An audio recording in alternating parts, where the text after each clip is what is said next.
Very pleasant good afternoon to one and all in the region, across the nation, and around the world. We welcome you to Four Winds Field in South Bend, Indiana, as I try to stifle my laughter because my partner Mark Farina spotted a player on one of the teams we're covering today. This is the premiere of the CCAC Game of the Week, and today it's Game 2 of a doubleheader featuring the Scarlet Hawks of Illinois Tech and the Saints of Holy Cros. Good afternoon and welcome. I'm Brian Snow. My partner is Mark Farina, as always. And you know something Mark always does to me? Before I do my introduction, he always tells me something or spots something, and I'm on the verge of laughter, and I'm trying to keep a straight face, and I can't around this man, which is why I love working with him, and he's in the booth with me this afternoon. One of the players, and the reason I'm laughing, one of the players has a very different look, and we'll leave it at that, and we'll get into that as the game goes on. These teams just completed the first of two, with Holy Cros winning by a final of 8-0. I welcome Mark Farina into the Sowers Ford broadcast booth. Good afternoon, sir. Good afternoon to you, Brian. And boy, that first game was lightning fast. Wasn't it? Even for a 7-inning game, it was lightning fast. Only 90 minutes, thanks to a couple of a 4-run inning and a 3-run inning for the Saints, and they'll like to go for the sweep of the doubleheader here in their home field. It has become their home field, Four Winds Field, yes, which most of you who are familiar with minor league baseball, particularly in the Midwest League, would know this as Kovaleski Stadium, or the nickname that everybody calls it around here, the Cove. It'll still have a Kovaleski presence. I understand they're going to be building a statue of Stanley Kovaleski, the former Major League ball player and South Bend native, out in that beautiful entryway out in center field. But it is it's a beautiful ballpark, and I can understand why they'd want to have their games here. I'm just glad they won't have it in that community park that I went to 2 years ago when we were covering Roosevelt, and I had a horrible case of windburn. That's right. I missed that game. I had a. You're so lucky yeah. that you. But you know what? That first season when we started doing CCAC baseball was fun all the way around. Yeah. Of course, our feature team was Roosevelt. That was the only time in my 18 years that I got sunburned and windburned in the same season. The first games we did, it was a doubleheader at Trinity Christian. Trinity Christian over in Palos Hills or Palos Heights. Palos Hills. Palos Hills, and it was a gorgeous day. Almost too gorgeous. That was the problem. It was 70. It was 75 degrees. Yeah, it was an interesting day all the way around, needless to say, and beautiful day. But it was a doubleheader, and we were outdoors. It wasn't a press box or anything, and got both a nasty case of sunburn. I can't believe how nasty that sunburn was. Holy Cros is taking the field in their scarlet camouflage uniforms with the black numbers and lettering. I'm going to send my partner away to go fishing for some lineups for us, and we'll get those lineups to you in just a moment. We're glad to bring you this CCAC Game of the Week, and this afternoon it's presented by Gigahertz, the official computer solutions company of the Arena Sports Network. Gigahertz, and that is where we come in. It's Illinois Tech and Holy Cros, with Holy Cros in the road black uniforms.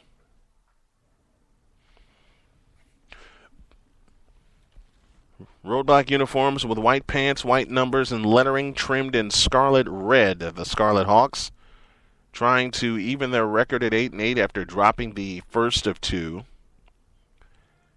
here at Four Winds Field. And, of course, Four Winds Casino helping to contribute to the naming of this and the renovation of this beautiful facility, a facility that's gotten even more beautiful as time has gone on. So we're just about ready to go. And on the mound this afternoon is Trey Solomon, the 6'1" freshman out of Elkhart, Indiana, as he completes his warm-up tosses. And we do have lineups. Okay, here we go. I think everybody was a little think everybody was a little bit caught up because of the quick turnaround. I believe 20 so. minutes, yeah, so. I believe so. We'll be able to work through it, no problem. Here are the Scarlet Hawks line up, and it goes like this. Alex Babushi leads off, and he'll pitch. Batting second is Austin Booz. He'll play short.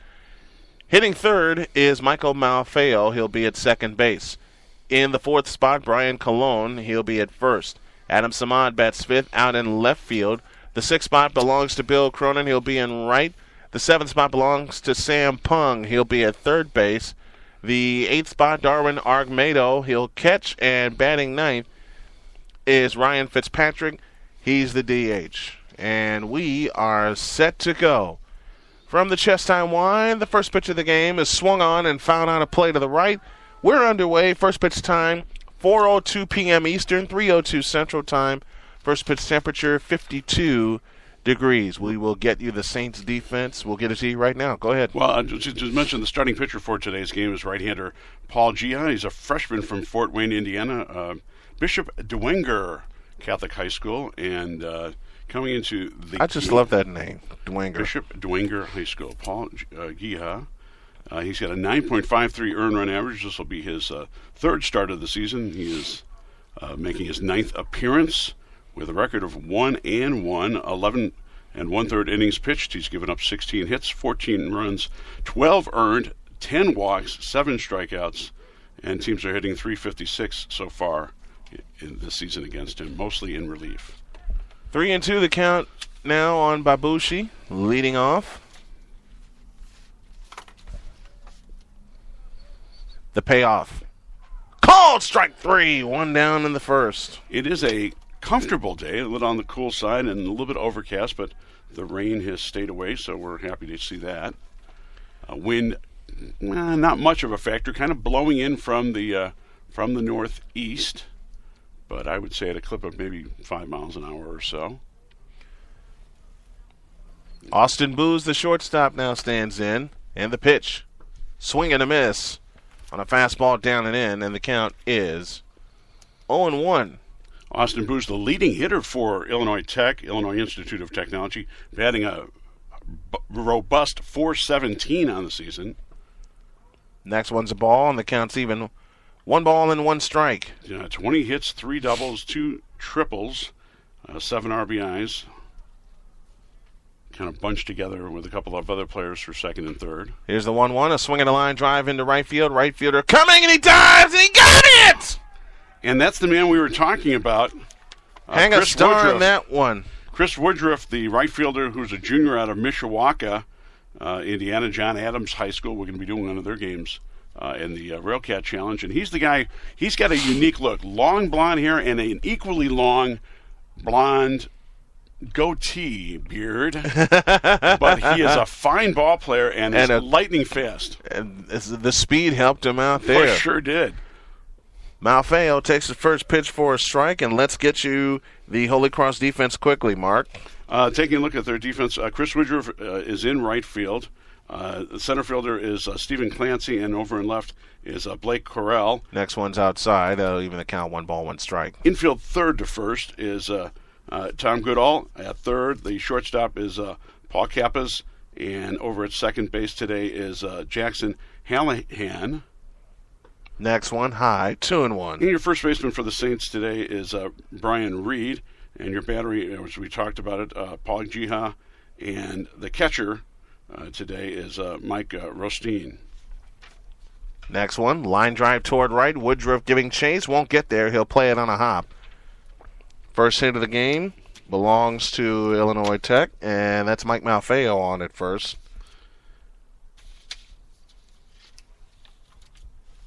Malfeo had come into this doubleheader also hitting a robust .319, but they didn't get many opportunities for hits in that first game. A great job of pitching by Nick Munger, who had great support as well. He went the distance, scattering 5 hits in the 8-0 shutout for the Holy Cros Saints. First pitch swung on and fouled to the backstop, and the count is 0-1 with Brian Colon now at the plate. Adam Samad on deck.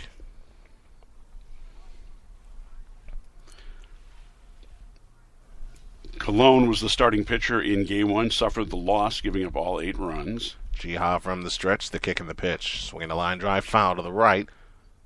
No doink that time as it went clear into the concourse. By the way, it looks like somebody is here celebrating this game in one of the suites. It looks like they're having a nice party right next door to us. We need to go raid it. Munchies. Hey, why not? We need to go raid it. It's never slowed you down, Brian. I'm sorry. It's the same way. But, 0-2, 2 down, top of the first. The 0-2. Curveball outside. Runner takes off for second. Malfeo is in there. Remember the old, they were movie serials back then, Dagwood Bumstead, and the huge sandwiches that he would make. I am guilty as charged. Okay. I am guilty. You're a little bit younger, but you do remember that. Okay. Yes, I do. So they got a little bit of a threat going here now with 2 out and a runner in scoring position. Jiha's pitch. Swinging a line drive, foul to the right. We'll do it again. This is a beautiful ballpark. Yeah, give me that. Which has gotten even nicer. They've done a complete renovation here, and it just looks gorgeous. Oh, it is gorgeous. It has a nice backdrop of downtown skyscrapers here in South Bend, and there are a few. Jiha's pitch. Curveball in front of the plate. Good stop by... And actually, this is our second visit here. We were here Tuesday of this week, broadcasting the Valparaiso Fighting Irish of Notre Dame, the Crusaders and Notre Dame Fighting Irish here. And it's an interesting stadium. It's a field turf stadium, AstroTurf in essence, with the cutout diamonds that are dirt bases and home plate. And we talked about some of those stadiums. The next one is outside. And that will make the count full at 3-2. And with the weather being what it is the last few years here in the north and the Midwest, these field turf fields are becoming very popular. You have it at UIC. You have it in Illinois State has one. Chicago State just opened up their brand new stadium on campus that's field turf. From the stretch, Jiha looked to second and the payoff pitch. Bouncing ball foul up the third base line. We'll do it again. And the ballpark at Notre Dame, Frank Eck Stadium, is field turf, or is going to be field turf, and they're having problems getting it down. It has to be a certain temperature, and it hasn't been very cooperative. So they've been orphans this year, playing games here, playing games at the Steel Yard in Gary, and even playing 5 games at the new ballpark at Chicago State. That's indeed. Quite a commute for them. Oh. 0-2 the count. 0-2 the count, I'm sorry. No, it's a full count. I looked at that. Yeah, you looked at the board. Yeah, I did. The payoff. Outside ball 4. That'll put 2 runners aboard.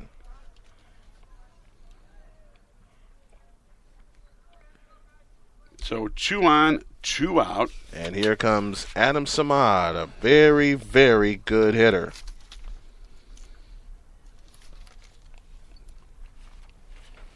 Samad batting .340 for the Scarlet Hawks. He was 0 for 3 in Game 1 of this doubleheader. First and second, 2 down.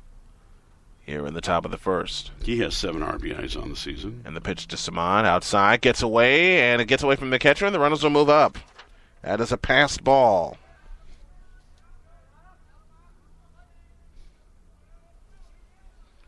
Ruled a pass ball. Now, the one thing with Samad that he a bit of an Achilles heel, he has struck out 11 times this season. Amongst the leaders in strikeouts. The pitch on the way is outside, and the count's now 2-0 to Samad. But when he wants to be patient, he will be. I've had a chance to watch this young fella grow up and play baseball a lot during the summers in Linwood. 2 balls, no strikes, 2 down. Top of the first. Out of the stretch. The pitch. Fastball strike right down the middle, and the count's 2-1. Samad, an Illinois product, as are many of the players from Illinois Tech. Graduate of Shepherd. That's right, out of LSIP. First baseman, outfielder, and he's a freshman, so we're going to be hearing a lot about him. At UR. At IIT. Well, of course, IIT is called. Moving up the ranks to Division III from the NAIA, which is the Chicago Collegiate Athletic Conference, the CCAC. So they're moving up a grade. Next one, Samad swings and lifts it in the right. Woodruff is under it. He'll make the catch, and the inning is over. So no runs, a hit, no errors, and 2 left for the Scarlet Hawks. We head to the bottom of the first inning. It is Holy Cros nothing and Illinois Tech nothing with Holy Cros coming to bat. You're listening to the CCAC Game of the Week presented by Gigahertz on the Arena Sports Network. Have you heard the good news about a company that started 4 years ago and worked at a relentless pace based entirely upon one simple premise? Have you heard the good news about a place you can go to enjoy positive, community-oriented information about the town, city, or region that you live in and the people involved? Have you heard the good news that you yourself can share stories about this same theme to others in your community? That place is LaPorteCountyLife.com. At LaPorteCountyLife.com, you can celebrate a company that had a crazy dream based on a belief that positive breeds positive, and that people want to read, hear, and watch stuff about good people. At LaPorteCountyLife.com, you can go to a place to enjoy positive, community-oriented information about the town, city, or region that you live in and the people involved. Want to see more? Want to read more? Want to hear more? Then go to LaPorteCountyLife.com. Have you heard the good news? Welcome back to Four Winds Field here in South Bend, Indiana. Brian Snow, Mark Farina with you. It's the CCAC Game of the Week, presented by Gigahertz, the official computer solutions company of the Arena Sports Network. Here's the lineup for the Holy Cros Saints. They line up this way. Chris Woodruff leads off in right field. Jackson Hallahan bats second at second. Paul Kappas bats third at short. Brian Reed bats fourth at first. Max Linville bats fifth. He's the DH. Stephen Clancy bats sixth. He's in center. Tom Goodall bats seventh out at third base. Mike Rothstein bats eighth, and he'll catch. And Blake Correll bats ninth out in left field. Your lineup again: Woodruff, Hallahan, Kappas, Reed, Linville the DH, Clancy, Goodall, Rothstein, and Correll. Here is Mark quickly with the Illinois Tech defense. It'll look like this left to right. Try again. It'll be Adam Samad in left field. The center fielder is Alex Babushi. And over in right field is Bill Cronin. The infield third to first is Sam Pong over at third. The shortstop is Austin Booz. Over at second base is Michael Malfio. And the first baseman... Here's a swing and a shot. Oh, what a grab at first, and to the bag in time. One down in the inning. And the first baseman is Brian Colon. Your battery of your starting pitcher, and that is Ryan Fitzpatrick. And the starting catcher, and that is Argamedo. That is Darwin Argamedo, who's the starting catcher. So one down as Woodruff grounds out to first base, and Jackson Hallahan now stands in. And the pitch from Fitz is a strike on the inside corner, and the count's 0-1. Paul Kappas would be next. Bottom of the first inning, no score. The 0-1. Breaking ball outside. The count's even 1 ball and 1 strike. Hallahan is is a Minnesota native out of Lester Prairie, Minnesota. And he's a pretty versatile ball player. Third baseman, shortstop, right-handed pitcher. The 1-1 pitch is fouled at the plate. And he's a senior. The count's 1-2.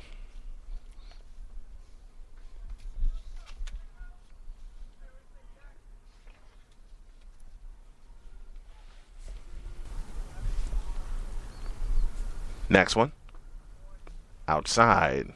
That'll leave the count at 2 balls and 2 strikes. That's the quietest I've heard you all season. And it'll probably be the last time I'll be that quiet. That's right. Still trying to get everything situated. That's true. The 2-2 pitch on the way. Swinging a foul out of play to the left. And we'll do it again. Tomorrow we're back at it at Northwestern University as the Valparaiso Crusaders take on the Northwestern Wildcats of the Big Ten. So we get to see the Big Ten tomorrow. That's right. And a nice short commute. Next one. Swinging a bouncing ball headed towards second. Second baseman up with it. He will toss to Cologne in time, 2 down in the inning. Meaning that we're 2 Chicago guys. Mm-hmm. You know, you've got the longest commute. Well, we're kind of even because I'm further west, you're further south more than anything, but you get a straight shot. So we're even. Now shut up. Something like that, yes. 2 up, 2 down in the inning, and here is Paul Kappas, the shortstop. I'll calculate the miles on MapQuest and see who had the longer commute. Probably me. Might be. First pitch to Kappas is outside for But you're ball going to be one. the smart guy tomorrow. You're going to take advantage of public transportation. You're doggone tootin' I am. You're straight shot on the red line and to the purple line and right there. So Kappas hitting .337 coming in. Takes the next pitch for a strike. And the count's even 1 ball and 1 strike. Kappas .337 on the year. A home run, he's driven in 14. He leads the club in RBIs. The 1-1 pitch. Breaking ball in there for a strike on the inside corner. And Kappas looks at the home plate umpire and says, "What?" And the count's 1-2. The 1-2 pitch. Fastball outside, and the count is now even at 2-2. 2 balls, 2 strikes. Why are you snatching my paper again? The 2-2 pitch. Outside with a breaking ball, and the count goes full at 3-2. Kappas is a Michigan native, Grosse Pointe, Michigan. Michigan? That's right. The junior out of Grosse Pointe is How gross is that? 6'2", I'm going to steal your pun before you say it. 155. How gross is that point? It's pretty disgusting. That's what I needed. Payoff. Swung on and hit towards center. Babucci coming in. He's got it, and the inning is over. So, the Saints go 1-2-3 in the bottom of the foist, and 1 inning is in the books. We go to the second. No score between the Scarlet Hawks and the Holy Cros Saints. You're listening to the CCAC Game of the Week presented by Gigahertz on the Arena Sports Network. Get your best price on Ford trucks, Focus, F-150, Explorer, Escape, and Lincoln MKS, MKT, MKX, MKZ, as well as Fiesta, Fusion, Taurus, Mustang, Navigator, and all other new Ford Lincoln vehicles at the all-new Sowers Ford in Lincoln, Northwest Indiana's newest Ford Lincoln dealer. We offer new and used Ford Lincoln vehicles, parts, service, and used car. If you are in Northwest Indiana or near Michigan City, LaPorte, Hobart, Burns Harbor, Valparaiso, Chesterton, South Bend, or Portage, there is no comparison to the other dealers around town. We are about to earn your business with top quality service and the most competitive pricing in Indiana. Stop by today at 3930 Franklin Street in Michigan City or give us a call at 219-879-5381. That's 219-879-5381. Or visit us online at www.sowersauto.com. Sowers Ford Lincoln, Northwest Indiana's newest Ford Lincoln dealer.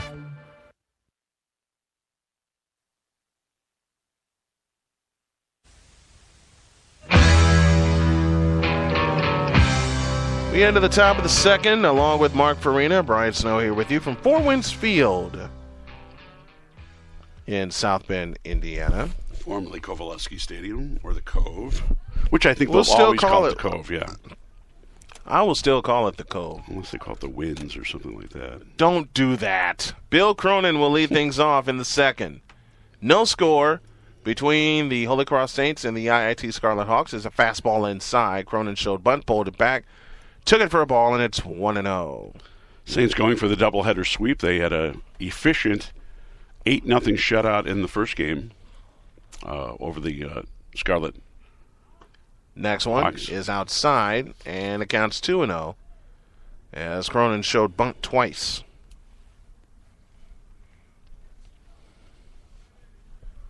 Two balls, no strikes. The wind, the kick, and the pitch. Swinging a foul out of play. Heads up, doink. And the count's 2-1. We don't have the tinny feel on this roof. I don't know, unless it just went over. We're used to Not the yet. doink over at Standard Bank Stadium. And in Joliet, next one, swinging a ground ball right side, and threw for a hit into right field. So Cronin gets the second hit for the Scarlet Hawks, and they put the leadoff runner aboard for the first time. That'll send Sam Pung to the plate. Sam Pung, a 6-foot sophomore out of Ludington, Michigan. You got quite a few Michigan players. Indeed we do. Pung hitting at .244. No home runs. He's driven in 3. Illinois Tech, of course, Illinois Institute of Technology right there in the Bronzeville neighborhood, just east of Bridgeport and Out of the U.S. stretch, Cellular the pitch. Field. Pung missed the bunt, and it's 0-1. Known, obviously, for technology, but also known for architecture. And not too far from the cell either. Yeah, Mies van der Rohe was the director of the architecture program there, of course, the great architect. He designed many of the buildings on campus at IIT. 0-1 to Pung is a fastball high, 1 ball, 1 strike. CCAC Game of the Week premiere here on the Arena Sports Network, and we hope that y'all enjoy it. 1 ball, 1 strike to count. Jiha sets, and he'll throw to first to check on Cronin, runner back. By the way, Samad flied out to right. You were asking me that question. Okay, thank you. I thought so. No, you have to tell me what Malfield did in the first inning. I do. He singled. Oh, okay. Next pitch, bunt shown, pulled back, taken for a ball.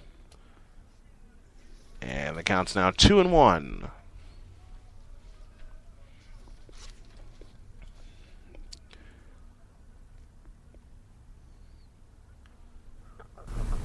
We got a couple pieces of exciting news to tell the folks. We'll do it throughout the course of our broadcast this week and our schedule this week, play-by-play wise, with Cronin going a swing and a miss, a throw down to second, got room, missed him as it hit off the runner, Cronin, who pops up with a head-first slide. So Cronin in there with a stolen base. And Cronin. And he had a chance to take third. I think he just wasn't. He had all that dust in his eyes and diving. If he had taken a look, he might have had a chance to take third because the ball got away from the shortstop. First stolen base of the year for Cronin. 2 balls, 2 strikes to Pung. The 2-2, swinging a lifter foul. First baseman giving chase into the bullpen, runs out of room. It's out of play. Count remains at 2-2.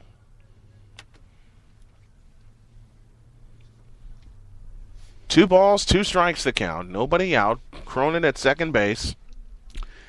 In foul territory, there's a pretty fair amount of room, foul territory, until you get about midway down the lines, and then all of a sudden the bleachers bleachers appear out of nowhere. The grandstand, I should say. The grandstand juts right out and cuts it and makes then the corners just very similar to Wrigley Field with virtually no space between the foul line and the wall. Next pitch is low, and the count goes full, 3-2. And, we're big supporters of minor league baseball in the Chicago and Midwest area, and got to come on out, folks, and catch it. Please do. It's affordable. It's fun. Payoff pitch, swinging a foul on a play to the right. We'll do it again. The food is usually really good. The entertainment is great, and it's very affordable for a group or a family. Not to knock the White Sox or Cubs, but the reality is that minor league baseball, and there's plenty of choices in this area. And that's where it's at.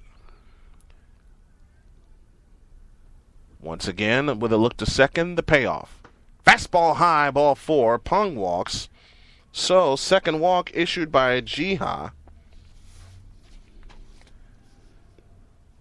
So, 2 on again for the Scarlet Hawks. This time, nobody out. And Darwin Argumedo out of Colombia. And we're going to have a pitching change already for the Saints. That we are. A right-hander is going to be coming in, and that will tell you who it is in a moment. You're listening to CCAC Baseball here on the Arena Sports Network. Severe chronic pain caused by a back or neck injury, migraine headaches, or a work injury? Take heart. Midwest Interventional Spine Specialist is the region's leading provider of minimally invasive, non-surgical pain treatments. For more than a decade, physicians and patients in Munster, Dyer, East Chicago, Hammond, Hobart, Merrillville, St. John, and Valparaiso have turned to Miss First for effective relief of even the most severe and painful conditions. Our board-certified fellowship-trained experts use a wide range of minimally invasive techniques to dramatically relieve your pain. In fact, for more than a decade, Miss Specialists have been first to deliver proven effective treatment innovations for spinal pain and other conditions to patients throughout northwestern Indiana. For more information, pay us a visit at 8840 Calumet Avenue, Suite 103 in Munster, or give us a call at 219-836-7246. The Midwest Interventional Spine Specialist, first in proven pain solutions, first in patient care.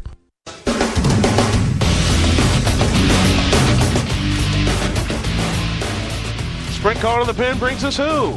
It is right-hander Blake Comella Comella is, let's take a look here, he is a junior out of Glendale, Arizona. 6'3", big kid, right-hander. Comes into today's game, making his 5th appearance on the season, all in relief. He has an even 9 earned run average, having pitched 3 innings so far this season, 4 hits, 3 runs, all of which were earned, 4 walks, 2 strikeouts, and he's not given up a home run or anything of that nature, but he has also thrown 1 wild pitch.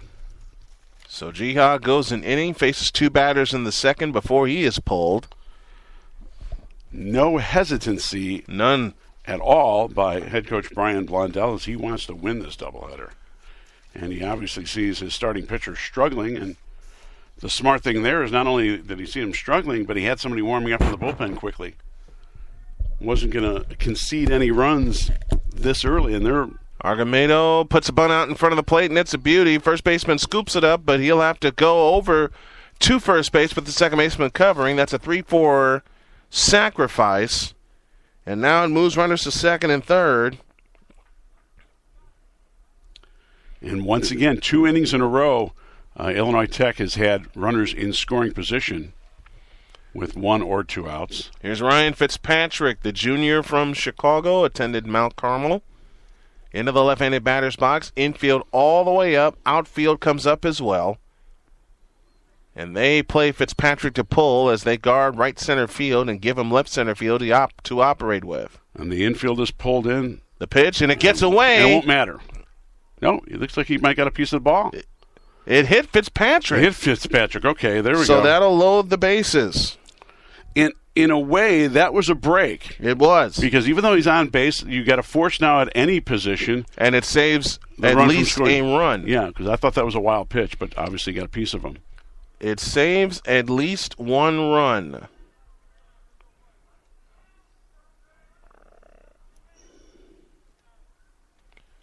And now it's back to the top of the order, and Alex Babushi to the plate. So struck out looking. Cronin at third, Pung is over at second, and now Fitzpatrick over at first with just 1 out here in the top of the second. From the stretch with a look to third, the pitch, high and tight, ball 1 to Babushi, who struck out his first time up, looking on a payoff pitch. And pitcher's going to get a visit from his third baseman, Comella, the pitcher, and a visit from Tom Goodall, or Goodale, the third baseman. Very different beginning than the last game. Yes. First game of this doubleheader, Comella kicks and deals. A fastball right on the outside corner for a strike, and that'll even the count at 1-1. Babushi struck out swinging to lead off the ball game, so he's 0 for 1. Came into this doubleheader hitting .275. Bases loaded, 1 out. Here in the top of the second inning. A look to second, the kick and the pitch on the way as a curveball inside. And the count is now 2-1. Babushi's a junior out of Park Ridge. He came to IIT from Benedictine University in Lisle. Not sure if he's a Maine South guy or could be a Maine West person. I would guess Maine South. The 2-1. A swing a bouncing ball to second. Flipped to short for 1. Turns, throws, and save for the run scores. And the Scarlet Hawks have opened the scoring. It's 1-0. So it's an RBI ground out for Babushi, and moving on to third is Sam Pung. And rubbed out on the play was Ryan Fitzpatrick on the force, the 4-6 on the putout. Now it sends Austin Booz to the plate, who flew out to right field. A terrific diving catch by Chris Woodruff. 1-0 in favor of the Illinois Tech Scarlet Hawks as they bat here in the top of the second.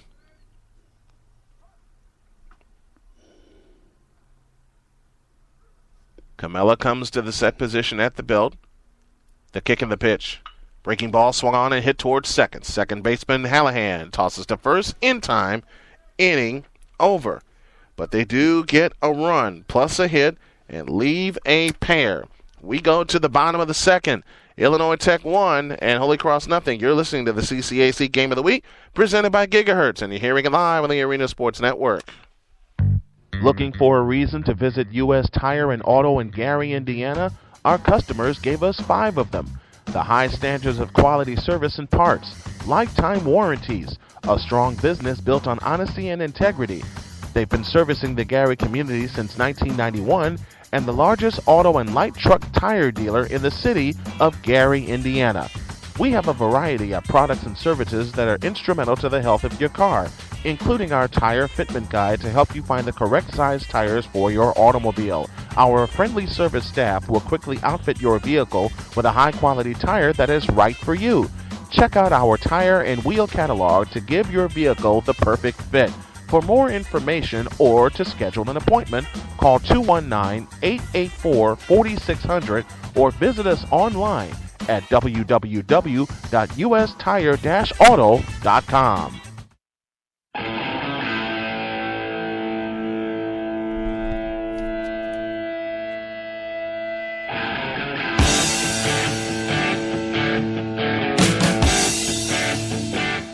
I don't know what my partner is doing, folks. Yeah, he's making a correction. Yes, I've been known to blow some hot air in my life, and just taking advantage of it at this moment. Thank you to these correct pens. Yeah, whatever you call it, the correct pen. Yeah, the Bic whiteouts. Thank you. He said that, not me. They get a plug. Brian Reed will start things off. Brian Reed takes a curveball inside corner for a strike. It's 1-0. 7-inning game here in game number 2. Reed hitting at 0.67 coming into today. The 0-1, fastball outside, counts even 1 ball and 1 strike. Ryan Fitzpatrick stake to a 1-0 lead.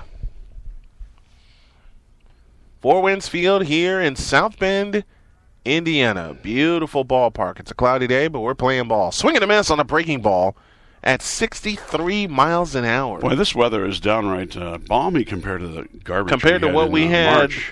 in, let's see, from mid-November all the way to March. That's right. I'll take it. Well, you expect it in the winter, but not Next one, swung on and hit toward left center field, and this is trouble. On the run, center fielder coming, he's making the catch. Nice play. Alex Babushi ran a long way into the left center field gap to make the catch. Reed gave it a nice ride, but it hung up in the air. And I think possibly that breeze might have kept it up in the air long enough for Babushi to track it down. Here's Max Linville, 5'10", a sophomore out of Boone, North Carolina. The brightest star, as that city is nicknamed. Fitzpatrick winds and deals. A swing and a little looper toward second and caught at second by Mike Malfeo. 2 up, 2 down. Dimensions here at Four Winds Field. 336 down the lines, 360 to the power alleys, and 405 to straightaway center.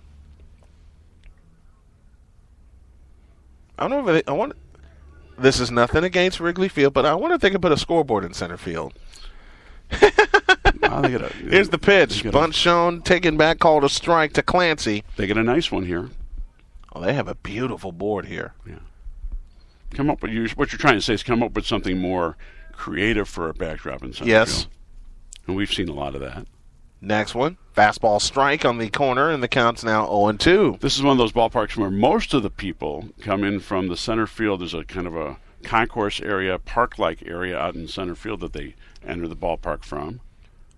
The 0-2 is a fastball outside, and the count's now 1-2. Not to say that you can't come in from the other side, but there's a railroad trellis right behind us, bridge. 1-2 pitch, bouncing ball to the right side. Malfeo unable to pick it up. Yeah. That would have been. I don't think that he would have had any chance on that one. Quite frankly, that is scored an infield hit, and frankly, that's all that is. It's an infield hit. Malfeo would have had a tough play either way. If he'd come up with that ball, he would have had to rocket the throw to first to even have a chance. Here is Tom Goodale to the plate. Goodale hitting at .333, making his first start of the season in his 8th appearance. He owns a triple to his credit this year. First hit now for the Saints. Fitzpatrick out of the set, the pitch.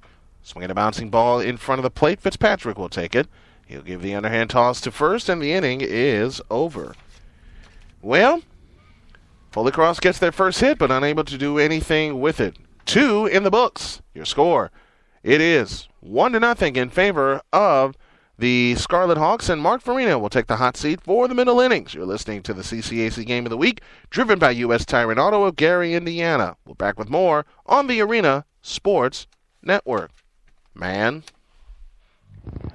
At U.S. Tire and Automotive, you'll find passenger tires, performance tires, truck and SUV tires, and more from proven brands including Bridgestone, Firestone, and other leading industry names.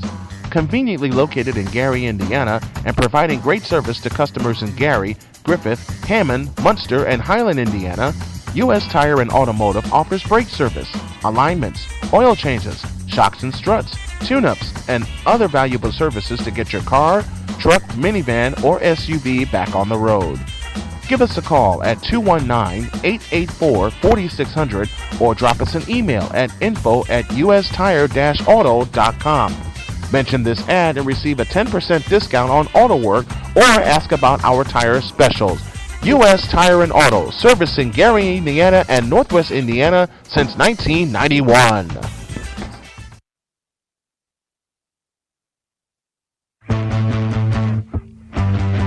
The CCAC Game of the Week, portions of today's broadcast driven by U.S. Tire and Auto of Gary, Indiana. Call 219-884-4600.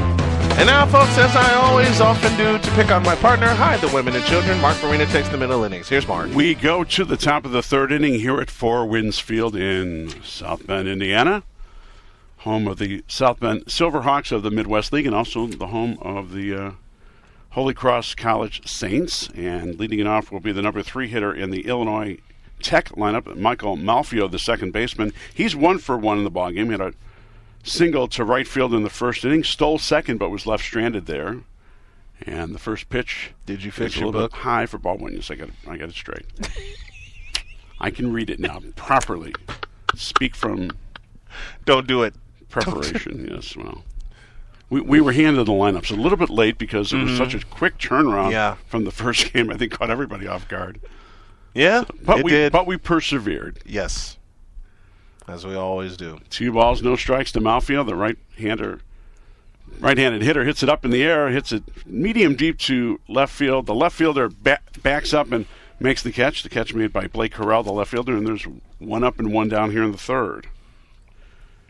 And with 1 up and 1 down, it'll bring up the first baseman, Brian Colon. It's Brian Colon Rodriguez, the full name. All right, he was the starting pitcher in Game 1 and suffered the loss, giving up all 8 runs to the Saints. Second game playing at first base. And in the first inning, he walked but was left stranded. This is the second full inning of relief for relief pitcher Blake Comella, who came in with 2 men on and nobody out in the second inning. And although a run did score, he was able to keep the bleeding from getting much worse. Yeah, which could he have did been. that. Because they had the bases loaded and only 1 out at one point. This one's popped up. Center field comes in, can of corn, makes the catch in shallow center field for out number 2. So Cologne goes down, 2 up, 2 down in the third, and it'll bring up the left fielder Adam Samad. Samad ended the first inning with a fly out to right to Woodruff. Right-hander, as I said, Blake Comella in relief.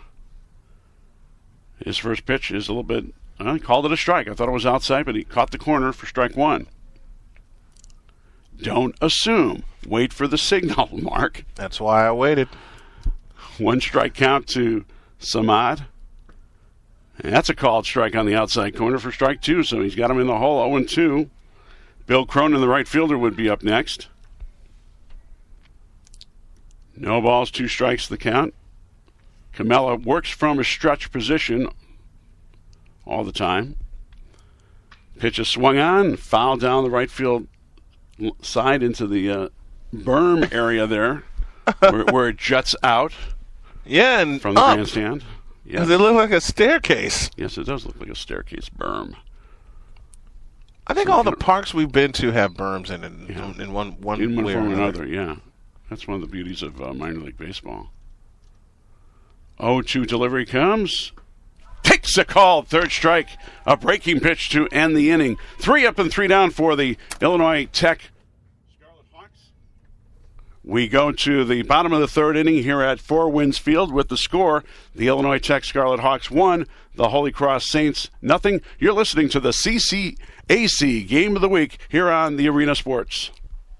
Gigahertz, providing customers with excellent service since 2008. Computer problem? Leave it to the staff at Gigahertz, priding themselves with an unparalleled work ethic and continuing to offer customers the lowest prices around. Gigahertz services include PC repair, networking, PC setup, custom PC builds, pickup and delivery, in addition to in-home and in-office service. Get small to large business solutions, service contracts, and much more. Computer problems? Gigahertz. And that's where we come in. Gigahertz for your computer repair and solution needs. In-home, in-store, wherever it's convenient for you. Think your PC's infected? Gigahertz offers free virus diagnostics with most virus removals done in 48 hours or less. Plus, they'll optimize your PC. Take that, Best Buy. Give Gigahertz a call. 219-218-9323. That's 219-218-9323. Or log on to gigahertzpc.net. Gigahertz, and that's where we come in.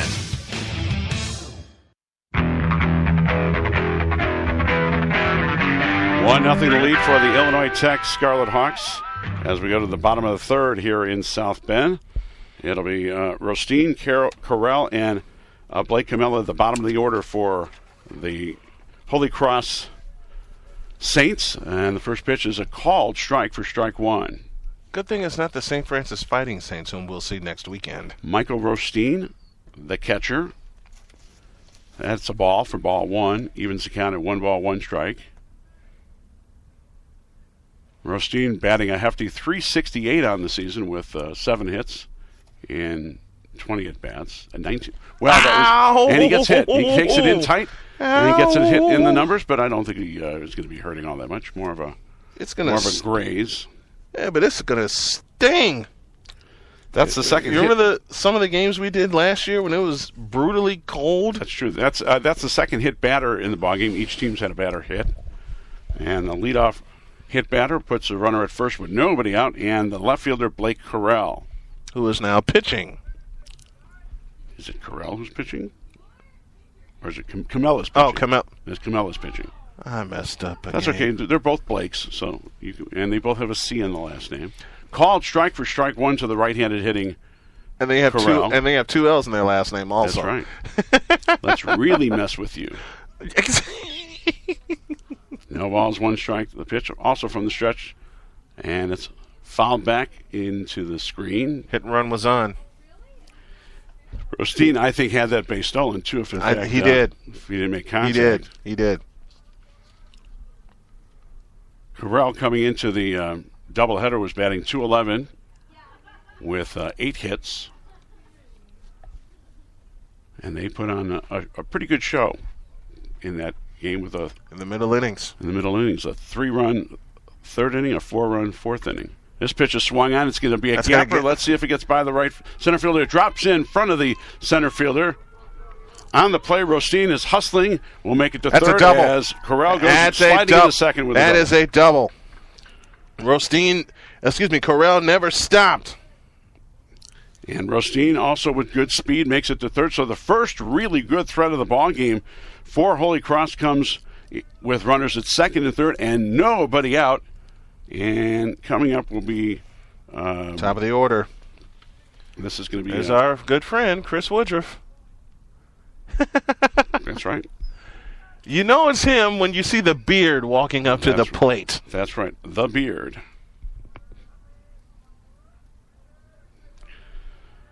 So Woodruff is officially 0 for 1. He grounded out. Nice play by the first baseman for the Scarlet Hawks, Brian Colon, robbing him of a potential hit.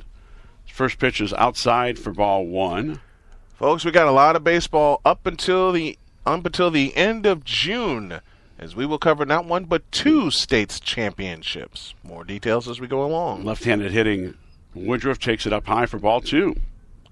This is trouble. 2-0 the count. Nobody out. 2 men on in scoring position at second and third. So Fitzpatrick's going to try to wiggle his way out of this jam. Pitch is popped up. It is playable. Going towards foul territory in front of the bullpen, and making the catch is the left fielder, Adam Samad, and there's one out. Great catch by Samad on the run. And Rostin didn't even think about running because he was, as he makes the catch, he was running towards the infield and would have had a perfect opportunity for a throw to the plate. And Samad has got a good arm, and he's very accurate, so Rostin would have been a dead duck either way. So one out with runners still at second and third, and the second baseman, Jackson Hallahan, will step up. He's 0 for 1, grounded out to his counterpart at second base, Michael Melfio, in the first. Line shot, gonna run home. This drop in. It will drop in for a base hit. It'll drive in 1 run, and holding it first is going to be Hallahan with an RBI single, and we are tied at 1. Good piece of hitting going after the first pitch. Absolutely. So now a run in, runners now at first and third after the RBI single by Jackson Hallahan. And it'll bring up Paul Kappas, the shortstop. He flied out to the center fielder to end the first inning, the center fielder, Alex Babushi. So he's got a chance now to give the Saints the lead for the first time in the ballgame and second time in the doubleheader. Pitch from Fitzpatrick is a called strike for strike 1. You know how you had fun announcing at the United Center for Steinmetz? I had a chance to do the same thing in the Metrodome a few years ago. Ryan Fitzpatrick, a junior right-hander out of Mount Carmel High School in Chicago. The Caravan. High pop grounder to the third baseman. He'll get the play at second, but heads up base running on the play by Blake Corral. He comes in to score. It was one of those high hoppers midway between the mound and third base. The third baseman quickly made the move to second. I don't think he looked the runner back. He didn't. And in that case, Corral took off and scored. So it's an RBI ground out for Kappas, and it's now 2-1 in favor of the Holy Cros Saints. And on the play, Kappas remains over at first base on the force play. There he goes. Ball is ball in the dirt, and the throw, I don't know what happened on that throw, but it kind of... The pitcher got a piece of it. I was going to say. The pitcher got a piece of it. It looked like it hit a bird and suddenly died. That's the only way I can describe it from our vantage point. So it's a stolen base for Kappas, and he's in scoring position now with 2 out. And a 1-0 count is a called strike down the middle, evens the count at 1-1 on a breaking pitch. And Fitz may be better off going back to that pitch. We have activity now in the Holy Cross bullpen. No one has moved in the Illinois Tech bullpen. Count is now 2 balls and a strike to Brian Reed, the third baseman, or rather the first baseman, Brian Reed.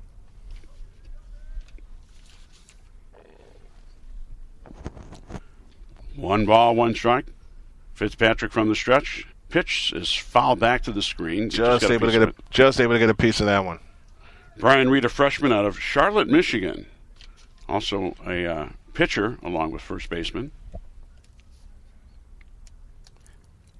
Max Linville would be up next if Reed can continue the inning for the Saints. Reed flied out to the center fielder to lead off the second, so he's 0 for 1. Ground ball, slow roller to the shortstop, comes on in, toss on to first in time to retire the side. But in the inning for the Holy Cross Saints, 2 runs on a total of 2 hits. There was no errors, a hit batter, and 1 man left. We are through 4 complete here at Four Winds Field, and the score now, the Holy Cross Saints 2, the Illinois Tech Scarlet Hawks 1. We'll be back with the 5th inning.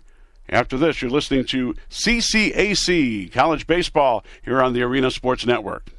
Some statistics are surprising, some are unbelievable, and some are simply unacceptable. Right now, nearly 30% of U.S. students aren't finishing high school. Nearly 30%. And that's the average.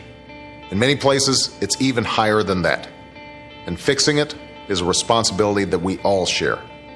This is President Obama, and I urge everyone, not just parents, but friends and neighbors and family members, to take responsibility for encouraging the high school students in your communities, to support them, challenge them, push them a little, and do whatever it takes to help them make it through. Because this is one statistic we simply can't afford to ignore. You can do your part by going to boostup.org and sending an email, a text message, or even a wake-up call to a student at risk of dropping out. Go to boostup.org and provide the boost that's needed to make it to graduation. A message from the U.S. Army and the Ad Council. Go to the top of the fourth inning with the Holy Cros Saints leading the IIT Scarlet Hawks 2-1. And leading it off here in the top of the fourth for the Scarlet Hawks is right fielder Bill Cronin. Cronin singled to lead off the second, came around to score the one run that the Scarlet Hawks got. He lays down a bunt, pitcher up with it, toss on to first is in time. Nice play. Good bunt opportunity for Cronin, but a good play by Blake Camella, who's now in his third inning of relief. I hate to inform you of this, but that's not Camella. We got a lefty on the mound. We have a lefty now. Okay, we have a new pitcher.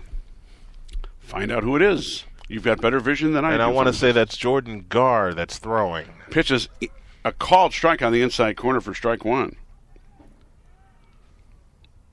So Sam Pung, who walked but was left stranded in that first inning, is up. And this pitch goes between the wickets of the catcher back to the screen for, we're going to call it a pass ball. Although it really doesn't matter because nobody's on base. Darwin Argamendo would be the next hitter.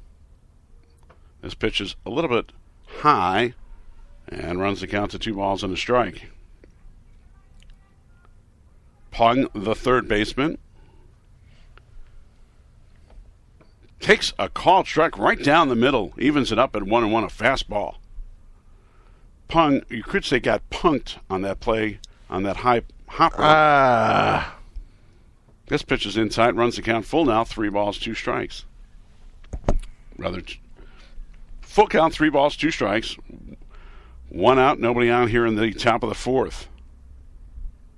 And the pitch is a little bit inside, so Pung, for the second time in as many appearances, draws a walk and is on first base now with 1 out, and it brings up the catcher, Darwin Argamendo. Argamendo laid down a beautiful sacrifice bunt in the second inning, allowing Bill Cronin to move over along with Sam Pung, and eventually Cronin came around to score.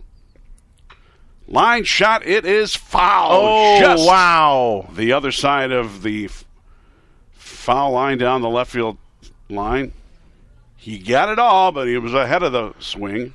I am wrong. The pitcher is 14, and I'm going to love this name, C.J. Superchinsky out of South Bend, John Adams. Boy, he sure had a long commute for today's game. The left-hander stretch pitch is a little high.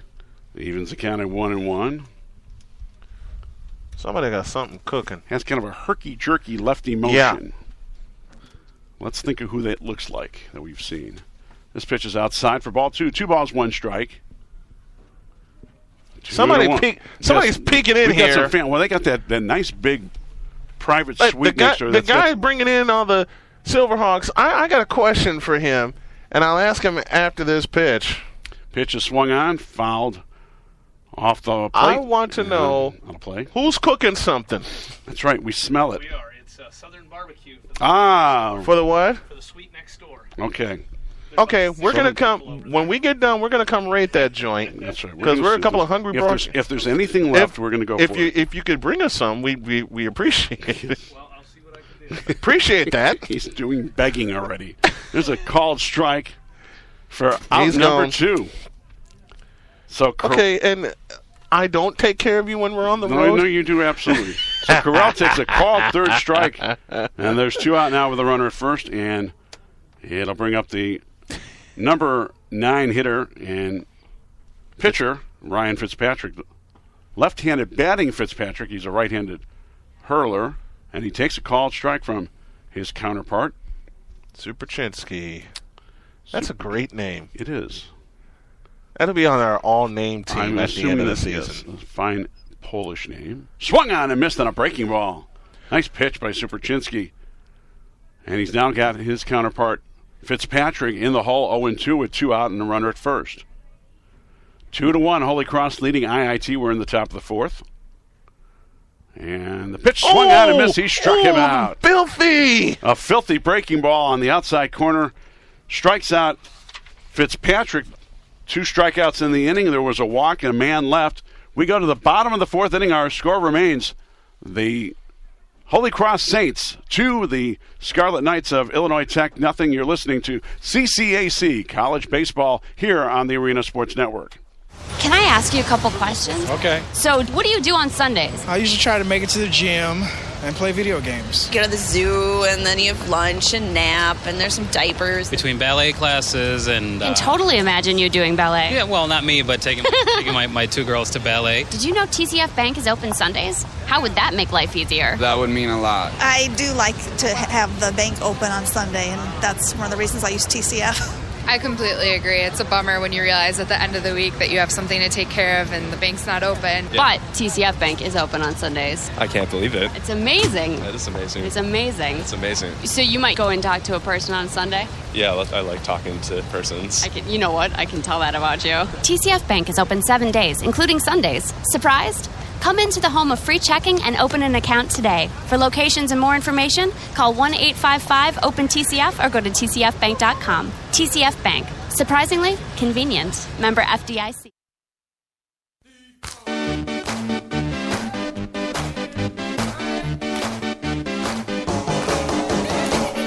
We go to the bottom of the 4th inning. The Holy Cros Saints leading Game 2 of this doubleheader 2-1 as they go for the sweep of the Illinois Tech Scarlet Hawks. And for the Holy Cros Saints here in the 4th inning, it'll be the 4, 5, and 6 hitters due up. And leading it off will be the designated hitter, Max Linville. Linville's 0 for 1. He lined out to the second baseman in the 2nd inning. This first pitch is swung on and fouled back. Out of play on the right field first base side. So he's in the hole 0-1. Ryan Fitzpatrick's gone all the way so far. And his pitch is just a little bit low. He threw a breaking ball. Didn't quite have the zip enough to catch the plate, but evens the count at 1-1.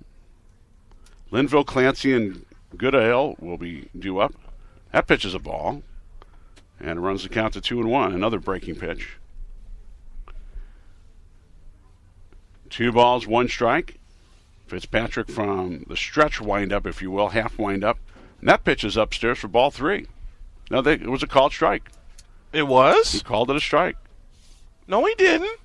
It's 3-1. Well, that's 3 balls, 1 strike. Okay. That's foul back to the screen. That's a strike now. It's 3 balls. It's definitely a strike. Full count now. And no, it doesn't start with a 1-1 count like softball. In some softball leagues. Or a practical joke played by the Frontier League. Boy, that was great. That's one of the best.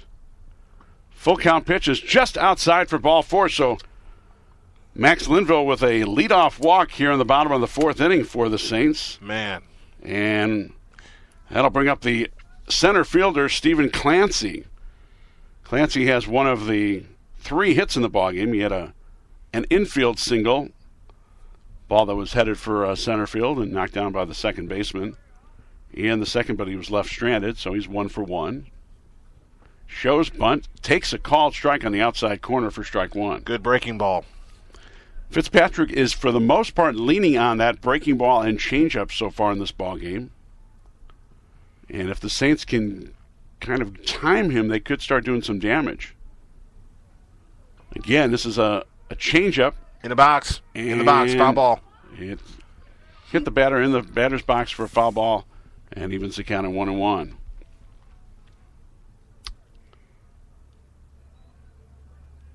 Are they saying he's out? I don't think so. Yes, they are. Well, a chat is happening with Coach Brian Blondell Both coaches, by the way, Brian Bondell of the Saints and Scott Marks of... And now we're going to have a discussion between the umpires. Brian Blondell of the Saints and Scott Marks of the Scarlet Hawks are second-year head coaches for their respective teams, and both products of Northwest Indiana. So the two umpires, Blondale from Elkhart, are chatting it over. In NAIA baseball, like high school baseball, you've got two umpires, home plate and a field umpire. Division I baseball, you have three umpires, two field umpires as well. And if it gets deep into the postseason, you got a full crew. Absolutely. Count is 0-2. Clancy in the hole with the runner at first in the form of leadoff hitter Max Linville. Nobody out here in the fourth. From the stretch, Fitzpatrick swung on, ground ball, high hop, ate him bobbled up for a second. He's going to get one, but he won't get two. Took a high hop, he bobbled it for a moment, but was able to get the force play, tossing it over to the second baseman, Brian Colon. So tough chance for Austin Booz, but he gets the lead out. That's the key. So now there's one out with a runner at first base on the fielder's choice by Clancy. And it'll bring up Tom Goodale, the third baseman, and he's 0 for 1 in the ballgame, grounding back to the pitcher, Fitzpatrick, to end the second. He swings and misses at a hard slider. He was trying to put that on the train track. For 0-1 count. Good spotting by Fitzpatrick against the left-handed hitting Goodale. No balls, 1 strike count. Clancy up with the lead off of first. And there he goes. The pitch is swung on, got a piece of it, fouled it off. He had it in his back pocket. No, they're going to call that a... they're going to call He missed it. He swung and he missed the pitch, and the ball went through the legs of the catcher. That is a strike. That's also a pass ball, a stolen base, and an advance to third on the pass ball. Wow. Very well described by my partner Brian Snow, because for a second I thought the umpire made the signal that he tipped it. Because it looked like that at first. The call that the umpire made, he was pointing with his index finger. That is a strike called, a general strike call by the umpire, and the catcher missed the ball. So a stolen base gives him second. The pass ball gives him third in the form of Stephen Clancy. So now you got a runner at third with one out, but Goodale is now in the hole 0-2. That was a strike because he did swing at it. Yep. No ball, 2 strike count. Time. Goodale's going to step out of the box. Think about it for a moment. Michael Rosteen would be the next hitter, the catcher. And he scored the first run of the ball game for the Saints. This pitch is popped up, foul territory, towards the dugout. It'll go out of play about 5 rows back. Again, to let the fans know what happened when the umpire looked like he was calling a foul ball. He was actually signaling a strike to everyone looking. The ball went through the legs of the catcher, Augmento. Runner steals second, score that a strike, a stolen base, and an advance to third on a pass ball. 1 ball, 2 strikes the count to Goodale. Swung on. This should drive in a run. Fly ball to left field. Deep left enough. fielder makes the catch for out number 2, but the run will score in Tom Clancy, or Stephen Clancy, and it's now a 3-1 ball game. Tom Clancy. Yes, nice piece of hitting by Goodale to get the run in with the sacrifice RBI. And as we say, it is now 3-1 in favor of the middle innings Saints again. of Holy Cross College, and it'll bring up Michael Rosteen, who started everything in the third inning. Pitches a called strike. So now the bases are empty, but a run is in with 2 out. Rosteen was hit by a pitch and came around to score the first of 2 runs in the third inning. 0-1 delivery is up high for ball 1, evens the count at 1-1. And to think, Illinois Tech led this game 1-0 after 2 innings. Well, the Saints going for the sweep. They shut them out 8-0 in the first game. Like to do it again here, and they've got a good start so far through almost 5 innings. This one's fouled. Doink! We got the doink on that one, just above us onto the tin roof. I assume that's tin. Don't quote me on that. I'm not quoting. The count now 1 ball and 2 strikes to Rothstein.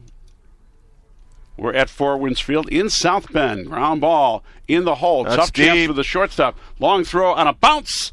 And the first baseman couldn't handle it. He had to stretch and reach out to handle that one, and I think we'll call it infield an infield hit. Infield hit. Tough chance.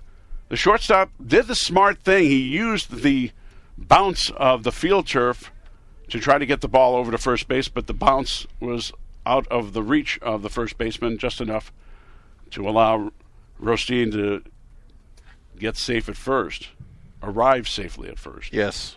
So with 2 out, a run in, now a runner at first.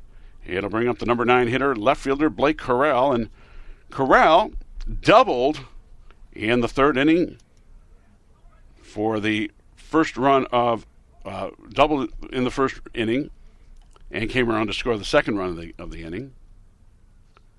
Fitzpatrick in the dirt. Nice stop this time by the catcher. Argumento. Darwin Argumento. Try that 10 times. No thanks. I won't get into an argument with him. No. You lose. That's true. I'll lose also. 1 ball, no strikes to count to Corral, and this pitch is outside for ball 2. He's leaning on that curveball a lot. I was going to say an awful lot. And he's had fairly good location, but you can get yourself in trouble if you start to lose that control and hang a couple of those curveballs. 2 balls, no strikes, 2 out. Runner at first. The pitch swung on. He reached on that one, pops it up. Lazy pop up to the second baseman, right near the second base bag, makes the catch to retire the side. But in the inning, there was a run on 1 hit. There was a walk, a stolen base, and a pass ball, and there's 1 man left. We are through 4 complete with our score now. The Holy Cros College Saints 3 and the Illinois Tech Scarlet Hawks 1. You're listening to the CCAC Game of the Week presented by Gigahertz here on the Arena Sports Network. Listen closely. It's the sound of a typical Friday night at your local high school football field. Or a Sunday afternoon at Lucas Oil Stadium.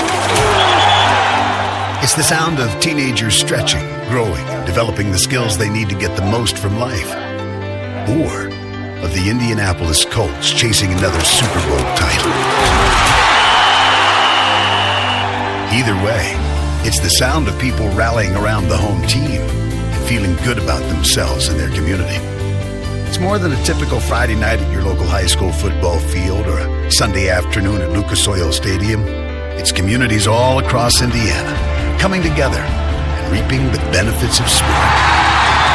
The IHSAA and your Indianapolis Colts bringing communities together. The Indianapolis Colts are proud sponsors of the IHSAA State Football Tournament.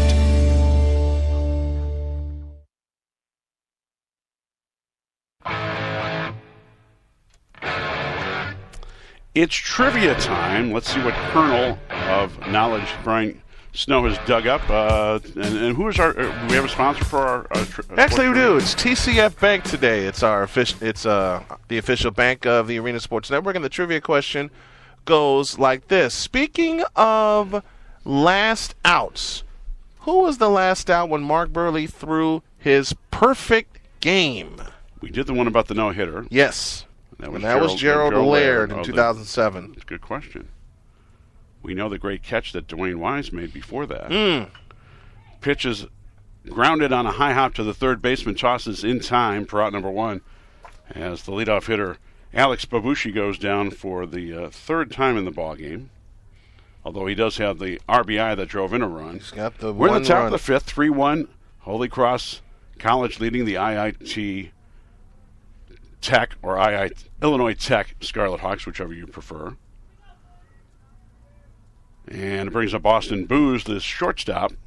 Booz is over 2. This one's in the dirt for ball 1. He flied out to the right fielder, Woodruff, who made a spectacular diving catch to rob him of extra bases in that first inning. This pitch is a called strike on the outside corner for strike 1. 1 ball, 1 strike. And Booz also grounded out to the second baseman to end the 2nd inning. 3rd pitcher, despite the fact only 1 run is scored by the Saints. This pitch is fouled. I think it's out of the reach of the first baseman. Doink! Into about the second row. Bottom row. Down the first base, right field line. This is left-hander C.J. Superchinsky in his second inning of relief. He's the third pitcher. Paul Jiha started 1+ innings, or pitched 1+ innings, and then Blake Camella came in, the right-handed relief pitcher, and now Superchinsky in his third inning. This pitch is swung on. High hopper on one hop to the shortstop. Toss on to first in time for out number 2. Two up, two down. Just in time. Good throw by Paul Kappas. Booze was hoofing it. It was not as routine a play as it might have seemed at first. Should have known. And I'll bring up Michael Malfio, the second baseman, who is 1 for 2 in the ballgame. He's got a single to right, stolen base, but was left stranded in the first, and he flied out to the left fielder to lead off the third. Malfio coming into today's game with a .319 batting average. Pitches up high. Runs the count to 1 ball, 1 strike. I don't think the batting averages are going to look particularly good after this doubleheader. No. For Illinois Tech. Illinois Tech, that pitch is in the dirt. Runs the count to 2 balls, 1 strike. And the reason that's a doink, it hit off the catcher's shin guard. Of course, Illinois Tech was a longtime member of the CCAC, but they are now on their way up to Division III. They're considered Division III provisional. Pitch is fouled back to the screen. Runs the count to 2 balls and 2 strikes. Evens it up. Now we got some fans but sitting. They're still playing quite a number of games against their longtime conference opponents. 2-2 delivery. Swung on and missed on a breaking ball in the outside corner. Nasty. 3 up, 3 down here in the 5th for the IIT Scarlet Hawks. We go to the bottom of the 5th inning here at Four Winds Field with the score: the Holy Cros Saints 3 and the IIT Scarlet Hawks 1. You're listening to the CCAC Game of the Week, presented by Gigahertz, here on the Arena Sports Network. Have you heard the good news about a crazy dream based on a belief that positive breeds positive and that people want to read, hear, and watch stuff about good people? Have you heard the good news about a place you can go to enjoy positive, community-oriented information about the town, city, or region you live in and the people involved? Have you heard the good news about a place where you can celebrate what is right in the world, share it with your friends, family, and community, and neighbors at school, work, or place of worship, and have fun doing it? Well, there is such a place. That place is LaPorteCountyLife.com. LaPorteCountyLife.com is all about the positive, not the negative, bringing out the best and not the worst, and all about promoting positivity in your community. LaPorteCountyLife.com. Have you heard the good news?